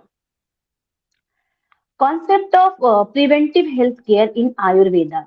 The main aim of Ayurveda is expressed in the principle Swasthasya Swastha Rakshanam, which means maintaining the health of a healthy person. It emphasizes prevention rather than cure. Some important practices include such as Dinacharya, daily routine, Ritucharya, seasonal routine, Sadvrita, ethical and disciplined lifestyle. And these help in maintaining balance and preventive disease before they occur. Ayurvedic lifestyle practices. Ayurveda suggests simple but powerful lifestyle practices such as eating a balanced diet according to one's body type, then practicing yoga and pranayama regularly, detoxification through panchkarma, maintaining proper sleep and mental discipline, and using herbal remedies like ashwagandha and brahmi. And all these practices help us to stay aligned with the nature and maintain overall well-being. Research objective of this study. The first objective is to understand the role of Ayurvedic lifestyle practices in preventing disease. Second, to examine how these practices improve overall well-being. Third, to explore the possibility of integrating Ayurveda with modern medicine. Methodology. This paper is based on secondary data, and information was collected from research articles, books, journals, reports, and the data was also analyzed using thematic analysis. Findings. The study found that Ayurveda focuses on treating the root cause, not just symptoms. Lifestyle practices strengthen immunity, improve mental health, help prevent chronic disease. And also the personalized approach of Ayurveda makes it more effective for individuals. And it is strong relevance in today's preventive healthcare system. Conclusion. To conclude, Ayurveda is a holistic and sustainable model of healthcare. It emphasizes prevention, balance, and harmony with nature. Lifestyle practices also play a key role in maintaining long term health. Integrating Ayurveda with modern medicine can greatly improve global health outcomes. So, finally, Ayurveda encourages us to take responsibility for our own health through using simple daily practices. Thank you so much, sir. Thank you, ma'am. Thank you. Now, Sumit Mahato.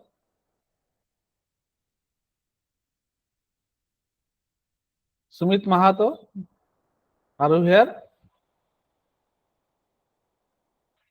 Okay. Next, Munam Hitesh Kharat. Yes, good afternoon, sir. Yes, ma'am.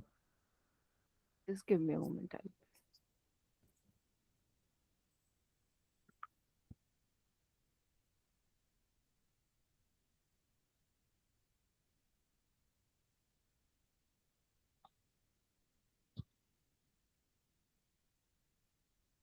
Okay, sir, is my screen visible? Yes, ma'am. Okay. A very good afternoon to one and all present here, dignitaries and the organizing agencies, along with my co-participants. I'm Munam Hitesh Kharat. I'm a PhD research scholar in philosophy in University of Mumbai. Now, my topic is very much in relation to mindfulness, where as a research scholar, my focus is on analyzing the role of scientific temper, which is our fundamental duty, the 8 fundamental duty mentioned in the Constitution as well. Now, when I came across this particular brochure, so it drew my attention.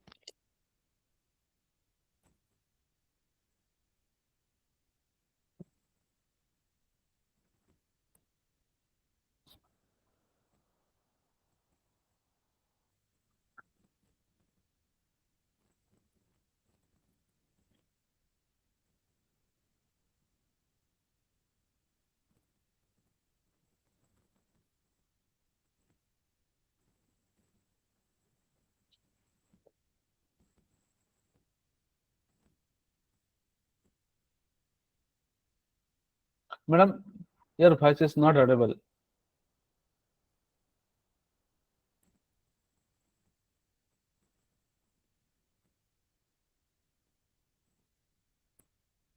Is it audible now a bit? Yes, ma'am. Now, Okay. sir, Okay, so sir, my microphone may not responding. I'm just using direct. Okay, so the topic that I have chosen is scientific temper and health literacy, where my focus is more on citizens' sense of responsibility to choose. Okay, but obviously once they are knowing, once they are literate about whatever are the available options. These days, with ongoing debates on whether to opt for the traditional medicine options or healing techniques which are there. Okay, now this debate is ongoing, but here the focus majorly is here understanding the concept of scientific temper with relation to individual responsibility as a sense of individual responsibility, where in today's era we are saying that healthcare sector is focusing more on scientific oriented, or basically awareness through evidence reasoning, evidence-based reasoning. That is the foremost focus of today's health sector. And in this typical thing, health sector, scientific orientation, everything is becoming one of the foremost mechanism. But when we talk about obviously the sense of inquiry that citizens need to have in making their choices, where we are not aware of the quick solutions and all that are available, okay, in its effective way. With yoga and like Ayurvedic techniques, we don't have much trust on these kind of practices. Okay, so which directly shows that we are not ready to accept the other alternates which are available. With NEP promoting the need for basically developing Ayurveda setups, jahan pe we have to give go back to our Indian knowledge system and restore a number of value system along with medicinal practices and all, where we can focus on health majorly. The entire focus of this industry obviously is holistic well-being. And when we talk about the current industry, jahan pe we have scientific mindset is essential for improving public health outcomes and empowering individual to seek appreciate care. Here, the focus is on assessing the current literacy levels and propose strategies for improvement in the same. When we talk about obviously scientific temper, it is prioritizing the mindset which is having more evidence-based reasoning and critical thinking. Now, when we are talking about in the realm of health, as I'm seeing, there are these days a lot of doubt theories are being proposed with reference to Ayurveda and yogic practices which are there, where these cannot obviously cure. The last presentation was talking about obviously heart stroke, the like second last presentation. Ma'am also talked about how different researches are ongoing in this particular field, where we can always opt for something traditionally that is available with the help of just awareness of our earlier rooted practices in combination with a bit of modern medicines techniques which are available. So the idea of keeping the room for skepticism that needs to be basically promoted is a need of the hour. Now, these days, when we talk about health literacy can be defined as the ability to obtain, process, and understand basic health information, where essential for making informed health decisions and navigating medical systems effectively. Now, in order to have that, okay, the major requirement would be that is the skill set that will be needed. Jahan pe we need to have the ability, like as consumers also, as informed citizen, to read prescription labels, understanding the insurance terms with reference to this, understanding obviously the consent factor, also responsible choices that we are making, where navigating healthcare options that are available to all of us these days. Like we are talking about Panchakosha oriented healing mechanisms, jahan pe basically Panchakarma and all also being opted as the alternate options which are available, obviously. Okay, these are also vital for managing personal health. Now, because we are like literacy level when it comes to making our choices or how to interpret the available contents which are there, the reason this results in obviously poor health outcomes, increased rate of hospitalization for minor things that we can also like actually deal with just by having alteration in our daily lifestyle that is there. And obviously higher healthcare cost, which is again a major problem. Like we have to spend a lot on healthcare services which are there, okay, for individual and as let's say for overall national economy also. If major portion of it is being spent on basically health, okay, in this way, which is again unscientific, we may explore things, then that will also lead to problems for society. Okay. Now, this typical tug of war between traditional and modern medicine system that is there. Jahan pe, when we get into tradition, the approach is more holistic, where along with we are talking about these in India, but we also know that China and many other earlier civilizations which are there, those are also focusing on these techniques, and they are using also as holistic approaches. Okay, so as citizen, we have obviously number of things available from our past techniques that we just need to revive few things. The focus also can be more on that. But along with that, evidence-based modern practices are also essential, so that we are already seeing has been taken up by number of agencies, colleges, okay, these days. Jahan pe modern medical system prioritizes because evidence-based practices. So obviously, yes, evidence-based mechanism has to be there, where analysis, researches, and everything has to be available, so that we can understand the effectiveness of, or even the lacuna that is there with both the medical systems which are functioning. Now, both traditional and modern systems have their unique strengths and weaknesses, and citizens need to be more mindful when it comes to obviously enhancing their overall health literacy. Okay. Traditional medicine at one side, it talks about holistic care, addressing physical, emotional, and spiritual health, where we also talk about some customized, basically solutions that are being offered to different problems depending upon understanding your body, your basically anatomical system and everything. Then you can basically design something for yourself, particularly if you are aware, or you can opt or you cannot contact the professionals in that particular areas. Whereas also this involves community and cultural practices also to foster such sense of belongingness and support. So collectively, involved interpretation or involved citizenship would be required here. Also, this utilizes natural remedies and therapies, often with fewer side effects as compared to pharmaceuticals that we are struggling with. Now, coming to modern medicine, obviously, this relies on scientific evidence and clinical trials to guide treatment decisions, incorporates advanced technology for diagnostic and treatment improving accuracy, and this focuses on specialized care along from targeted intervention based on individuals' health need. Now, there are a few case studies.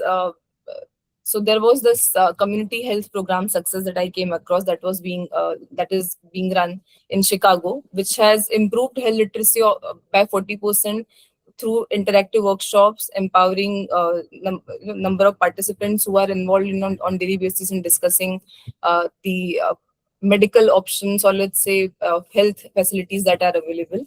Traditional versus modern, or traditional along with modern, in both ways, obviously. Then school-based health education, like in case of an initiative in California, this integrated health education into the curriculum. So that by default, it resulted in students' awareness level when it came to being health literate. Okay. Similarly, digital health information platforms, like this is one of the platform that is launched in New York, that basically talks about diverse population and increasing access to resources by 60% and enhancing health literacy among users. That was one of the. Now, transformative impact of health literacy. There is like 1.5 increase that we say in case of chronic disease management these days, where the reduced readmission rate is 20% only. And lower healthcare cost, like communities with higher literacy, their healthcare cost is actually lower in comparison to like India. So majorly, when we are talking about this epistemic inquiry, sense of like where we use logic, reasoning in order to come to something very static, and overcome the erroneous or fallacious reasoning that traditional medicine shall not be opted, or sometimes even the modern medicine shall not be opted. So going to any extreme would not be an effective solution. And yes, we need to promote this concept of yoga and Ayurveda among citizens, so that we get acquainted. And this is a responsibility of the individual first, more than even government for that matter. So health literacy is not just about reading; it's about understanding and applying health information effectively. Where empowering citizens with knowledge is the first step towards better health outcomes. And in this, everything starts with the individual himself or herself. So the need is individual to start with such initiatives. Thank you so much. Thank you, ma'am. Remain thank you. Thank you so much. Now, Niharika Kumari. Niharika Kumari, are you here? Niharika Kumari? Okay. Next. Devisha Sharma. Yes, sir. Yes, yes, madam. You can start. Yes. No, Sir, ma'am. is my screen is visible? Okay. Good afternoon, respected sir and dear participants. I am Divisha Sharma, a research scholar from Banasthali Vidyapeeth University, Nivai Talk. Today, I am presenting my paper titled Holistic Approach to Health in Contemporary Era, a review of Ayurvedic principles for sustained well-being. In today's fast-paced life, health issues such as stress, anxiety, obesity, and other lifestyle disorders are increasing rapidly. Despite advanced medical systems, people are still struggling to maintain overall well-being. This raises an important question. Are we focusing only on curing diseases rather than maintaining health? So, in modern healthcare, the primary focus is on treating diseases after they occur. However, Ayurveda, the ancient Indian system of medicine, emphasizes prevention and health promotion. It promotes a holistic approach where health is not just the absence of disease, but a state of physical, mental, and emotional balance. Therefore, my paper focuses on the need to shift from a disease oriented approach to a health centered approach. Ayurveda is based on the idea of maintaining balance between body, mind, and environment. And two important concepts discussed in my paper are Dincharya, that is daily routine, and second is Ritucharya, which is seasonal routine. Following a proper daily routine like timely eating, sleeping, and physical activity helps in maintaining health. Similarly, adapting our lifestyle according to seasons helps in preventing diseases. Ayurveda also emphasizes proper diet, which plays a crucial role in maintaining overall well being. In today's world, mental health has become a major concern, like stress, anxiety, and emotional imbalance are common problems. Ayurveda provides solutions through yoga, meditation, mindful living, and these practices helps in reducing the stress and improving mental stability. Thus, Ayurveda not only focuses on physical health but also ensures mental and emotional well-being. My paper also briefly discusses women's health from an Ayurvedic perspective, which is Ayurveda provides natural methods to maintain hormonal balance, reproductive health, and overall vitality. This shows that Ayurveda addresses health in a comprehensive and inclusive manner. Another important aspect is the integration of Ayurveda with modern medical system. Ayurveda alone or modern medicine alone may not be sufficient. A combined approach can provide better solutions for lifestyle disorders like diabetes, hypertension, and obesity. To conclude, Ayurveda offers a sustainable and holistic model of health which emphasizes prevention over cure, balance over treatment, and lifestyle over medication. Incorporating Ayurvedic principles into our daily lives can significantly improve both physical and mental health. I would like to end with a simple thought that is, prevention is better than cure, and Ayurveda has been teaching us this for centuries. Thank you so much, sir. Thank you, ma'am. Next, Amjad Milinamani. Amjad Milinamani.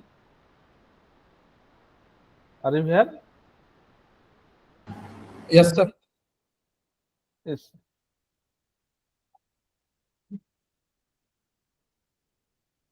You can start, sir. Yes, sir.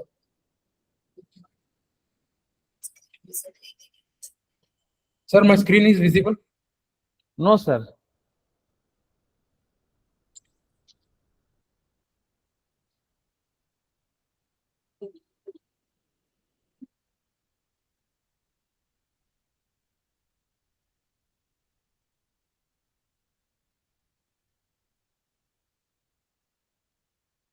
Sir, screen is visible, sir. Yes, sir. Now it's visible, sir.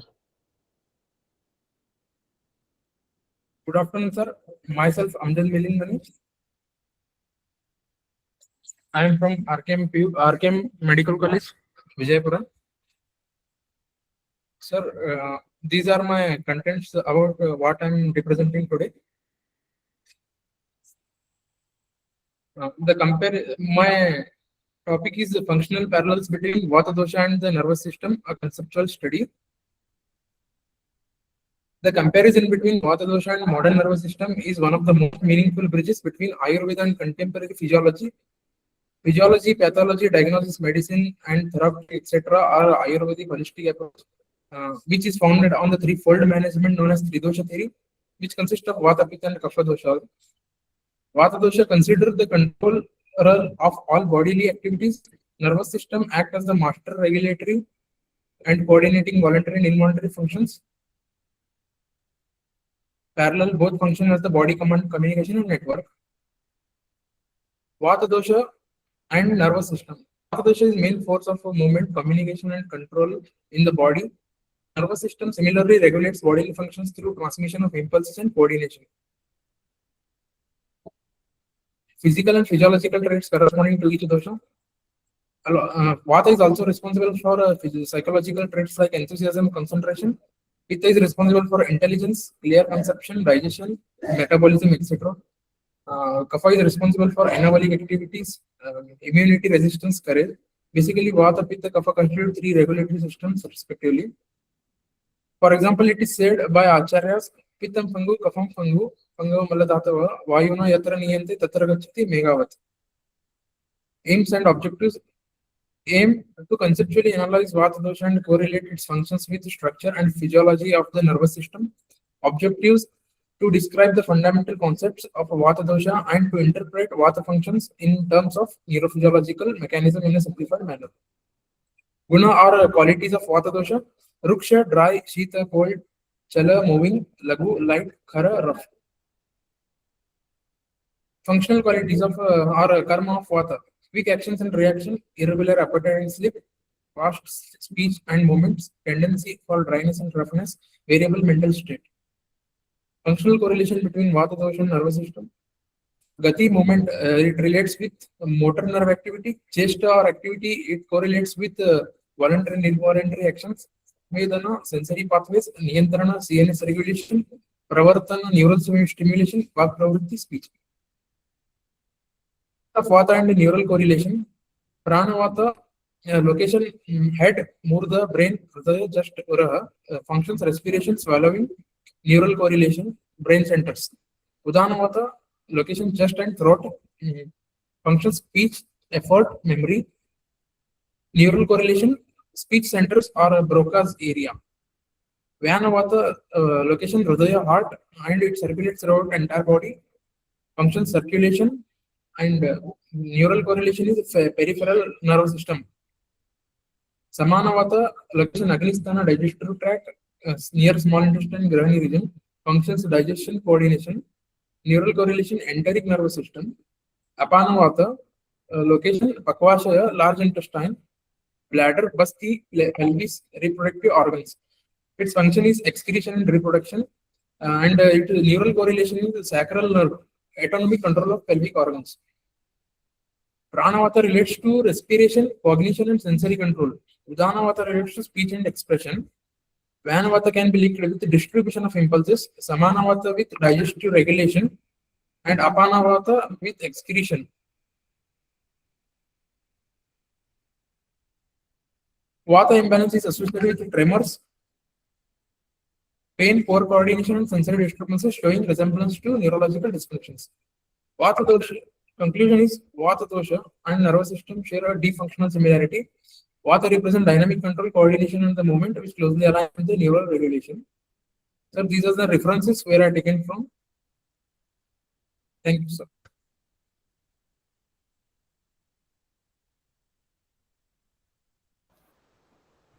Thank you, sir. Thank you. Now, Shantimay Ghosh. Good afternoon, sir. Yes, you can start. Sir, good afternoon. Yes, you can start. Thank you, sir. Sir, I am Santimay Ghosh, PhD scholar, research scholar, Department of Psychology, Singhania University, Rajasthan. My paper present title is Yoga, Mind and Memory, a Psychological Exploration. This presentation explores how yoga helps improve mental health and memory through both psychological and philosophical perspective. Introduction. In today's fast-paced world, individuals are constantly exposed to stress, anxiety, and information overload. These challenges negatively affect mental health as well as cognitive abilities such as memory, attention, and concentration. These studies focus on understanding how yoga can serve as a natural and effective solution to those problems by promoting mental balance and cognitive importance and movement. Now, next slide is aim of the study. The main aim of the study is to explore the role of yoga in improving mental health and enhancing memory. It also attempts to connect yoga with both psychological theories and philosophical ideas to provide a deeper and more holistic understanding of these benefits. Concept of yoga. Yoga is a holistic practice that integrating and body, mind, and consciousness. It includes asana, physical posture, pranayam, breathing technique, and meditation. Rather than being just a form of exercise, yoga is a disciplined way of life that promotes physical health, mental stability, and inner awareness. Philosophical perspective. From a philosophical point of view, yoga is the path of self-realization. According to Patanjali, yoga is the control of mental functions, chitta vritti nirodha. This highlights the importance of mental discipline, inner calmness, and self-awareness in achieving a balanced and meaningfulness life. Now, next slide is psychological perspective. From a psychological perspective, yoga acts as a therapy technique. It helps in reducing stress, anxiety, and depression while improving emotional regulation. It enhances self-awareness and promotes a stable mental state, which is essential for healthy cognitive function. Yoga and mental health. Yoga plays a significant role in improving mental health. It helps reduce stress hormones, relax the mind, and improve emotional balance. Regular practice of yoga can decrease symptoms of anxiety and depression, leading to a more positive and stable psychological state. Now, next slide is role of the pranayam. Pranayam or control breathing help regulate the nervous system. Slow and deep breathing reduce psychological stress and physiological stress, promotes relaxation. It creates a calm eternal environment which is benefits for both mental health and cognitive process. Role of the meditation. Meditation improve mindfulness and concentration. It trains the mind to stay focused on the present moment. This increased focus and awareness help reduce mental distraction and improve emotional stability. Yoga and memory. Next slide. Yoga and memory. Memory depend on attention and concentration. Yoga improve both, making it easier to encode, store, and retrieve information. Acclaim and focus mind enhancing and learning ability and support better memory performance, brain function. Next slide. Now, brain function. Yoga improve brain functioning by increasing oxygen supply and blood circulation. It also supports neuroplasticity, which is the brain ability to adapt and learn. This change improves overall cognitive efficiency. Cognitive benefits. Regular yoga practice enhancing problem solving ability, focus, and mental clarity. It strengthens memory and helps individuals perform better in academic and professional tasks. Discussion. Next slide. Yoga combines philosophical wisdom and psychological technique. It's not only reduce mental stress but also improve cognitive function. Its holistic nature make it an effective and accessible tool for overall well-being. Conclusion. Yoga is a powerful and mental method for improving mental health and memory. By integrating yoga into daily life, individual can achieve better emotional balance, cognitive development, and overall well-being. Thank you. Thank you for your attention, sir. Thank you, sir. Now, Abhijit Ajay Kumar. Yes, sir. Good afternoon. I hope my audio is clear along with my video. Video is not clear. Okay, you can start. Yes, sir. So I'm sharing my screen right now. Okay, okay. Sir, I hope it's visible. Yes, you can. Okay. Good afternoon to the esteemed panel of judges present over here. Myself, Abhijit Ajigumar, first year student of BTech Mechatronics. The topic which I'll be dealing with today is the healing beyond medicine, the Ayurvedic way of life. As we know that something always about the medicine helps us in a better procurement after a disease or a special treatment received to us. And the recovery period is the most important part of recovery after having a disease. So the Ayurvedic way of that. So starting from what is Ayurveda? Ayurveda is known as a Sanskrit of science for life. So when did it originate? It originated 5,000 years back as an Indian system of holistic medicine. So why is Ayurveda important, and how does it features against all the other modern scientific technologies?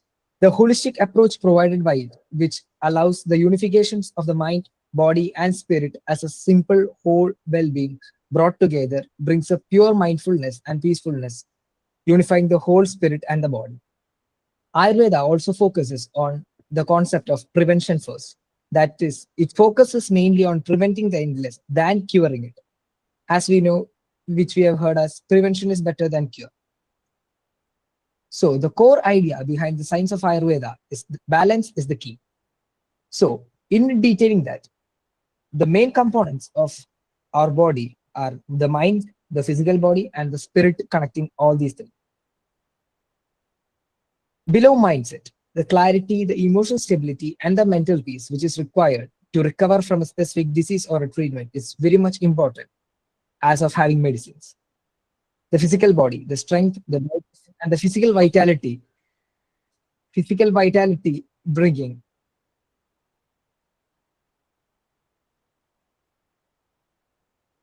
a specific disease recovery also helps in building the Ayurveda.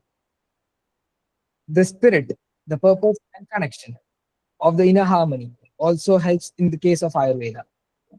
When these three are in harmony, health flourishes. The imbalance of any of these can lead to any sort of diseases, causing mental instability and depression. So, as we all know that every human being contains a unique set of DNA, and it also consists of a unique blueprint. In Ayurveda, it's termed as the doshas. Every person is born with a unique combination of three fundamental energies as listed by the Ayurveda, known as Vata, Pitta, and Kapha. shape their physical traits and personality.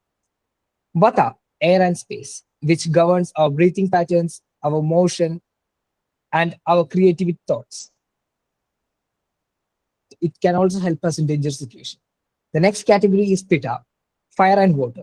It governs the whole physical metabolism of our body and helps in the digestion.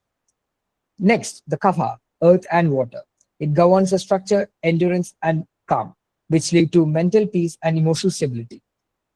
It is one of the main factors which nurtures our body, but it can also be prone to laziness. Dinacharya, one of the most important sections of the Ayurveda, that is the Ayurvedic daily routine. These are some of the methods listed by Ayurveda, which should be followed in a human's life to take the best out of their body. First one is rising before the sunrise, which aligns the body's rhythm with nature cycles. As per scientific records in the modern times, it is said that a human requires a minimum of 8 hours of sleep, specifically from night 10 a.m. to morning 4 to 5 a.m. Starting the day with warm water. A fresh start digestion flushes toxins and all toxic materials harmful to our body by starting a fresh digestion by drinking warm water. Tongue scraping during brushing helps us remove overnight toxins and which stimulates our organs. As our body has been totally in rest for a continuous 7 to 8 hour periods, the body resets the whole digestive system and tries to remove all toxins to our body. The next procedure, known as Abhyanga or massage, terms as a warm oil massage, which helps us to calm the nervous system and have an internal cooling towards our body, which can stimulate our skin cells in cooling and regulating the temperature compared to the outside. Next important factor is food, that is the ahara. Mainly when we consume food particles or food items, the three main things which should be kept in mind are listed over here. That is, eat for your doshas. As I mentioned, Pata, Vita, and Kapha. Plan your diet to your body type and the current season. As we know that it's a summer season right now in India, we have to plan our diet in such a way that the digestion is being proper and our body gets all the required nutrients, but it should sustain the whole digestive system and provide a circulative metabolism. Whole and fresh foods. We should minimize the use and consumption of processed foods such as chips, namkeen, etc. and prioritize natural and seasonal ingredients. We should include more wholesome fruits and vegetables which can cool down our body in the present summer season. The next one of the most important thing is the mindful eating. That is, we should chew slowly, eat in a calm environment, and keep note of the hunger signals shown by our body.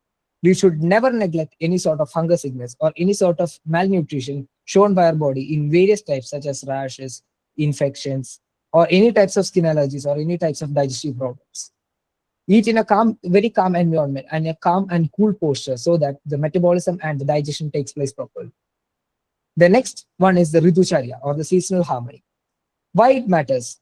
Our bodies respond to seasonal shifts, and Ayurveda prescribes adjusting diet and habits to stay in sync with the nature cycles, as I earlier said, in connection with the seasons and the body type of each individual. The best example is eating cooling foods in summer and warming foods in winter, which I stated before. Yoga and meditation. As prescribed by the Ayurveda, yogas and meditations are one of the most critical components which help in the mindfulness and peacefulness of our whole body and resetting our whole day's stress and tire. Yoga, the physical postures that strengthen the body, which improves flexibility and releases stored tension. The pranayama, breathing exercise that regulates the energy and calms the nervous system, which allows the more oxygen flow to our whole body. Meditation or dhyana reduces stress, sharpens focus, and cultivates emotional well-being. Ayurveda in action. We know that starting a habit or starting a specific treatment requires pre-preparations as well as maintaining it as a habit takes some time. We can start small, that is trying one habit at a single time. Begin with a glass of warm water each morning. As I said, it improves the digestion. Listen to your body. Notice how food, sleep patterns, and activities affect your energy and mood. Be consistent. Small habits create lasting transformation. As I said earlier, making a small task into a habit is a has a long journey to be proceeded to make it into a habit. Ayurveda is not a quick fix, but it's a lifestyle changing, which changes the whole personal, the mind, and the spirit of the body. Last but not the least, how to embrace the Ayurvedic way of life. Ayurveda offers lasting wellness, not just symptom relief. It's a journey of self-discovery and living in harmony with nature. Mainly, what is summarized in the Ayurvedic way of life is the holistic approach of Ayurveda towards science that is heals the whole person, the mind, body, and spirit. The research backed, which shows that Ayurvedic principle has also some logic through modern scientific technologies. Timeless of this, the 5,000 years of lived wisdom still holds relevance in modern science as they support many sort of inventions and discoveries which are being done in the modern times. With this, I'm stopping my presentation. Thank you, judges. Thank you. Many thank you. Sir, now, sir, last one. One more candidate is there, participant. Neha Kumari, Yes, sir. you can present. Okay, sir. Thank you, sir. Good afternoon, all of you. My name is Nibha Kumari, a research scholar from the Department of Sociological Studies, Central University of South Bihar, Gaya. I am going to present my paper on the title A Sociological Study of Physical and Mental Health Among Retired Employees of Bokaro Steel Plant. Now I am coming to introduction part of my paper. This paper explored the physical and mental health status of retired employee of Bokaro Steel Plant.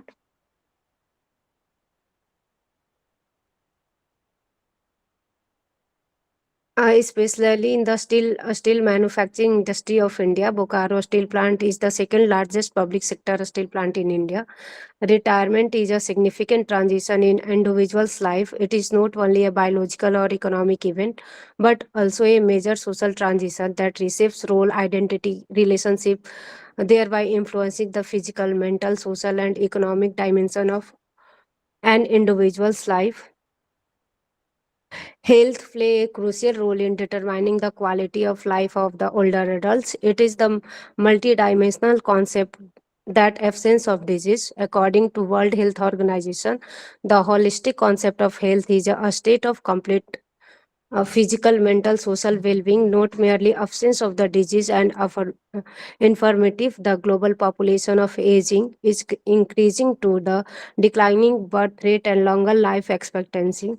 By 2050, the global population of age 60 and above is projected to reach nearly 2 billion, approximately 22% of the world's total population. According to the census 2011, India aged population 60 years and above has 104 million, constituting 8.6% of the total population. According to the UNFA, by 2020, the Indian population is 60 years and above is projected to double to 319 million, accounting for 20% of the total population of India.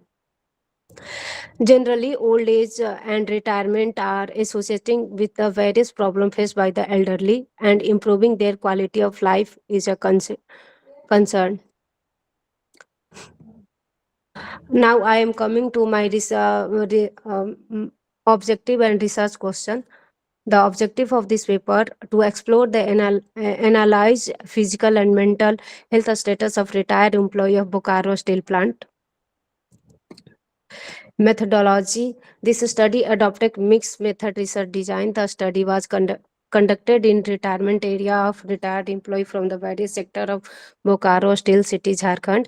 It is divided into 10 different sector and subsector. Randomly, 60 employees were selected as the sample size of this study. Data was collected by the structured interview schedule, a self-made questionnaire based on WHO quality of life through quarter to quarter visit in different sectors. Now I am coming to research result and discussion part of my research.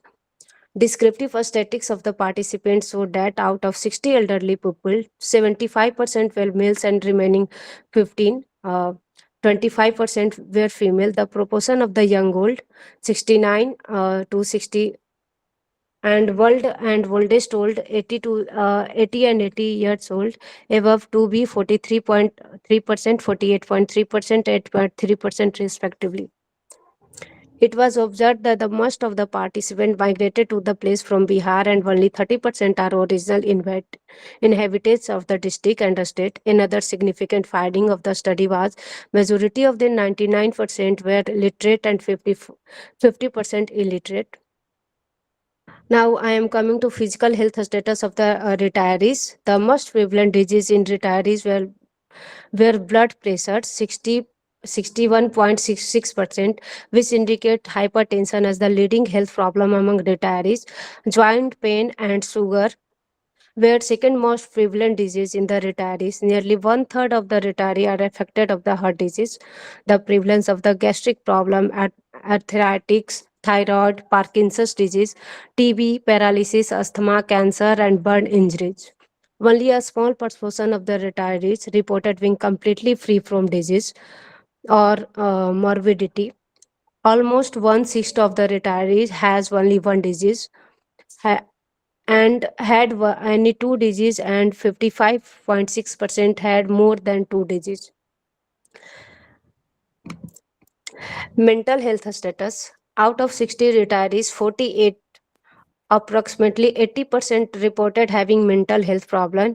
Irritation was the most prevalent mental health problem. The majority of the retirees said that when something does not go their way of home, at go angry and feel irritable, sadness, loneliness, and say second most prevalent mental problem among the retirees: tension, stress, insecurity, Alzheimer's, insomnia, neglect and abuse, anxiety, boredom are respectively 41.6%, 40.45%, 22.6%, 21.6%, 13.3%, anxiety 11.1%, 20%.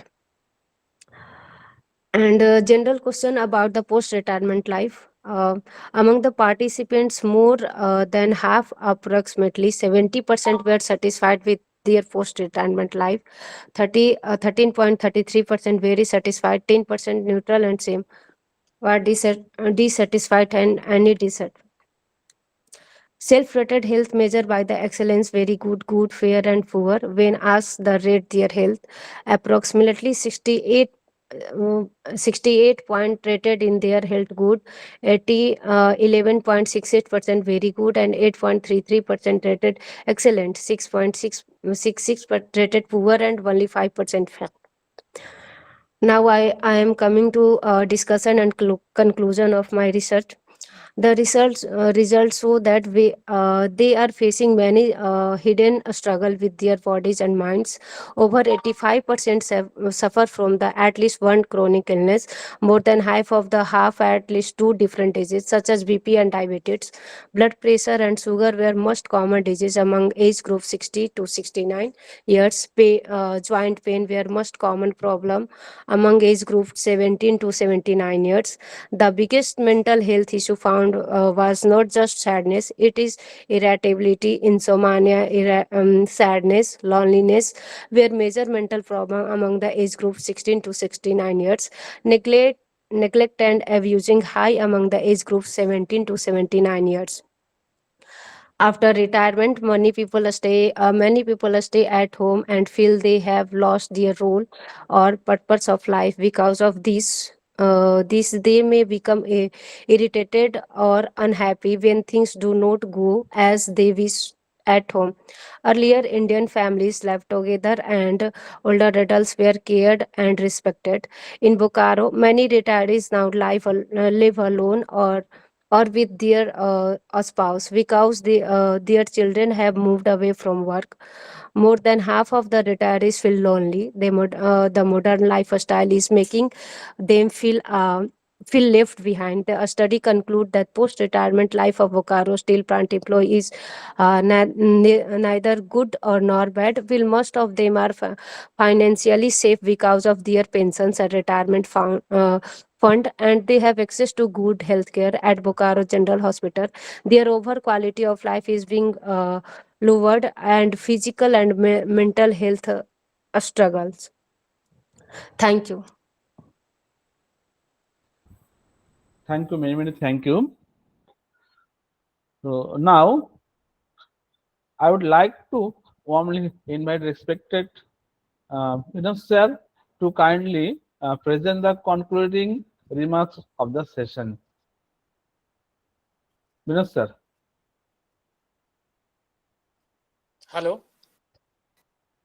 Hello. Yes, sir. Hello. Yes, sir. Yes, sir. Yes. Yes, sir. Tell me, sir. Yes, I am here. Is it audible? Yes, sir. Yes, sir. Audible, sir. Yes. One second. I am going to start.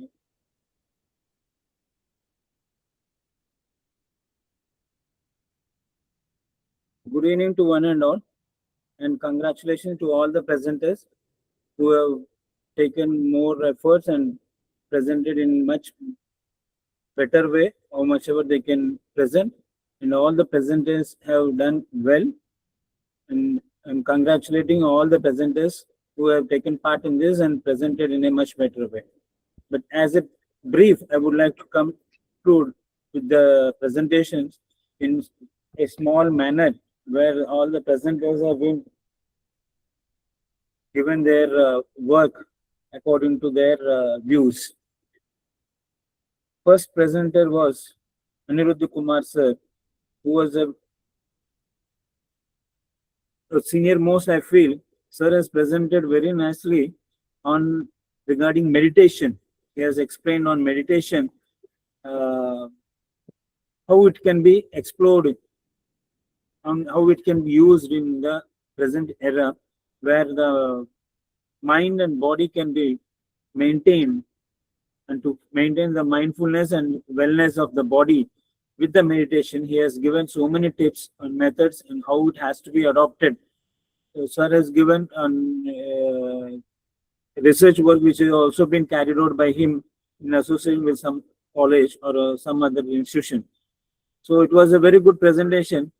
So meditation is the most important method which has to be adopted by every individual in the present era, no doubt in that. So it was a good presentation, Aniruddha sir. Thank you. And later, Thank you, sir. She has explained the urban lifestyle management.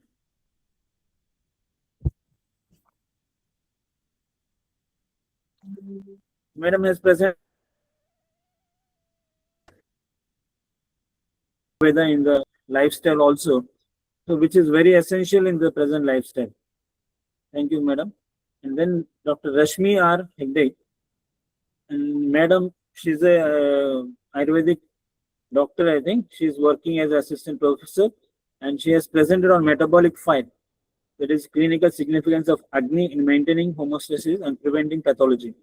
She's a Roga Vignana madam, completed in pathology, I think. It was a good presentation where metabolic fire is very important because in Ayurveda, it has been told as Kaya Chikitsa. Kaya Chikitsa itself indicates that treating the Agni itself. So, madam has highlighted different types of Agnis, 13 types and 5 types, all by different acharyas. She has put a slide also. And after that, she has explained about the different types. There is Samagni, Vishamagni, Tikshnagni, and Mandagni, and their role and what happens and what are the diseases which can be prone to cause in this Agni and all. It was a good presentation, madam. Thank you. Saurabh Mishra. Next is Saurabh Mishra, sir. Sir is a senior most person. He also presented regarding the Yagna Agni. This is also type of Agni, no doubt in that. Both the presenters, Agnis, are very good presenters. And it also been as a last sir has presented that the role of Garbha Samskar also, where it has been shown a very good result. And he has presented some of the slides showing the research work where they have done. It was good presentations. And next is Dr. Alka Mishra madam, where the education policies of 2020, which she has explained regarding the quality of education. Definitely it is required, madam. It has to be adopted. Now the education quality has been decreased, but if, as per your presentation, if it is increasing, that well and good. Should be a good guidance for all the teachers who have been present. The next is Dr. Roshni Mujawar. She's a anatomy teacher, I think. Madam has presented on Kavala and Gandusha on oral hygiene. So she explained about regarding Kavala, what is Kavala and what is Gandusha and all, and its modern relation also, how it can be absorbed into the oral cavity, the role of nervous system. Actually, mouth is a opening of the GI tract, no doubt in that, and maximum many substances which are modified into a molecular level, it starts absorbed from the oral cavity itself, and particularly in the sublingually, below the tongue, it's the best place where you can use for fast absorption. We do use in modern also do accept it that they keep the tablets in the sublingual for the fast absorption. So oral cavity is one among the fast absorption area where you can want to have an immediate result. Like in a cardiac patient, we give a sublingual tablet so that the cardiac patient can be prevented not to have a MA, myocardial infarction can be prevented very fastly, whereas the drugs absorbs very fastly through the sublingual way. So oral cavity, and if it is maintained in a much better way, you can prevent many diseases. As we all know that oral cavity is the maximum site where the bacteria or fungus, anything that which causes harm, the maximum are seen in the oral cavity than any other place of our body. And the another part is umbilical region also, where there are so many germs can be formed in that. Oral cavity is the second one, umbilical cord is the first one. So if oral cavity is maintained, it's also found that due to the germs in the oral cavity is also root cause for the cardiac diseases also, which they have explained, they have studied, recent studies have been coming in that. So that was a good presentation regarding the oral hygiene which has to be maintained along with the following the Kavala and Gandusha with the medicated and non-medicated substances. It's good. The next is Swati Jain, impact of Ayurveda and Yoga on mental health in social modern era. She also tried to explain how it has to be maintained in the modern era regarding the mental health with the help of Ayurveda and Yoga. Next presenter was Prabin Tripura. From Tripura, he has presented. Sir has explained all the that is mind-body harmony in Yoga and Ayurveda, a philosophical analysis, which is the topic was that, and he explained there all the Trigunas and Panchakosha theories and the Indriya's approach, how it has been explained in Ayurveda, what is the role of Indriya, many topics which he has explained related to the harmony of mind and body, where you can adopt all those things for the healthy of our human bodies. The next presenter was Neha Rani's signing, where the effect of integrative yoga and Ayurvedic integration of functional independence and for psychological outcome in a stroke survival, where she has explained about the stroke and its effect and its treatments have been explained in the modern as well as Ayurvedic approach was being explained, and also the protocol which has to be adopted, which was adopted according to Ayurveda and Yoga also she has explained a case study. It was a good presentation. And Sanjay, next presenter was Sajida Khatun, where she explained about role of Ayurvedic lifestyle practice in preventive healthcare, a holistic approach and well-being. So treating about the mainly he concentrated about the role of what we generally treat the patients. Most of the doctors follow about the symptoms only. They ask about the symptoms and what you have a problem, and they treat the symptoms only. But here he has emphasized better to concentrate on the root cause rather than the symptoms of the body. So root cause is the main causative factor for causing of any disease. And if you can correct in that level of root, so it becomes very easy for the patient to recover fast. Slow recovery is there, but a better recovery will be there, no doubt in that. It's not a very fast relief. It will be a slow recovery when you are trying to treat the root cause. But if you try to treat the symptomatic cause, definitely it will be very faster one. The root cause treatment is slower one, as it is, we have to go deep to the root cause, so it will be very difficult to cure. But that is a prompt method which has to be adopted by all the physicians to treat the root cause rather than the symptoms. In my practice, I adopt the same root cause only, not the symptoms. I don't ask any symptoms. I try to check the patient and find out the root cause and treat the root cause. It may be any disease, it may be cancer, or it may be any other complicated hypertension, myocardial infarction, or any cardiac problem. Everything can be cured if you treat the root cause. Next presenter is the Moonam Hitesh, where the scientific temper and health literacy, that is, he has presented that literacy regarding the scientific, she presented in the regarding the literacy, that is explained about the traditional system and the modern system, where and how we should able to adopt the methods, and we should know about this traditional system, and also to evaluate about this both the sciences, which is the better, which is having so many complications, or but some or some other way. Every system has its own benefits and drawbacks. You cannot say every system has all can be cured in the every system, but there are good and bad in every system. But thing is that it is we have to adopt that which is the good and which is the bad in that. So in present modern science, wonderful research and wonderful development can be seen in the modern medicine also, where so many treatment cannot be done in Ayurveda also. But definitely Ayurveda can be used as a preventive medicine, but in some conditions it fails in treating the Ayurvedic through Ayurveda in some acute conditions like myocardial infarction, as there was no much research. But if you are confident enough, we can treat the acute conditions like myocardial infarction or CA, cerebral accidents also, where the stroke conditions can also be treated in acute state. Even in Ayurveda, wonderful medicines are there, but we have not been taught properly. That is the main reason. The research work is not more prominently seen in the Ayurveda as modern research work is going. And the research work has to be adopted on Ayurvedic grounds, but which we is lacking. We are trying to correlate with the modern. That is what we are lacking. If you try to adopt the system in Ayurvedic only, it will be much better way.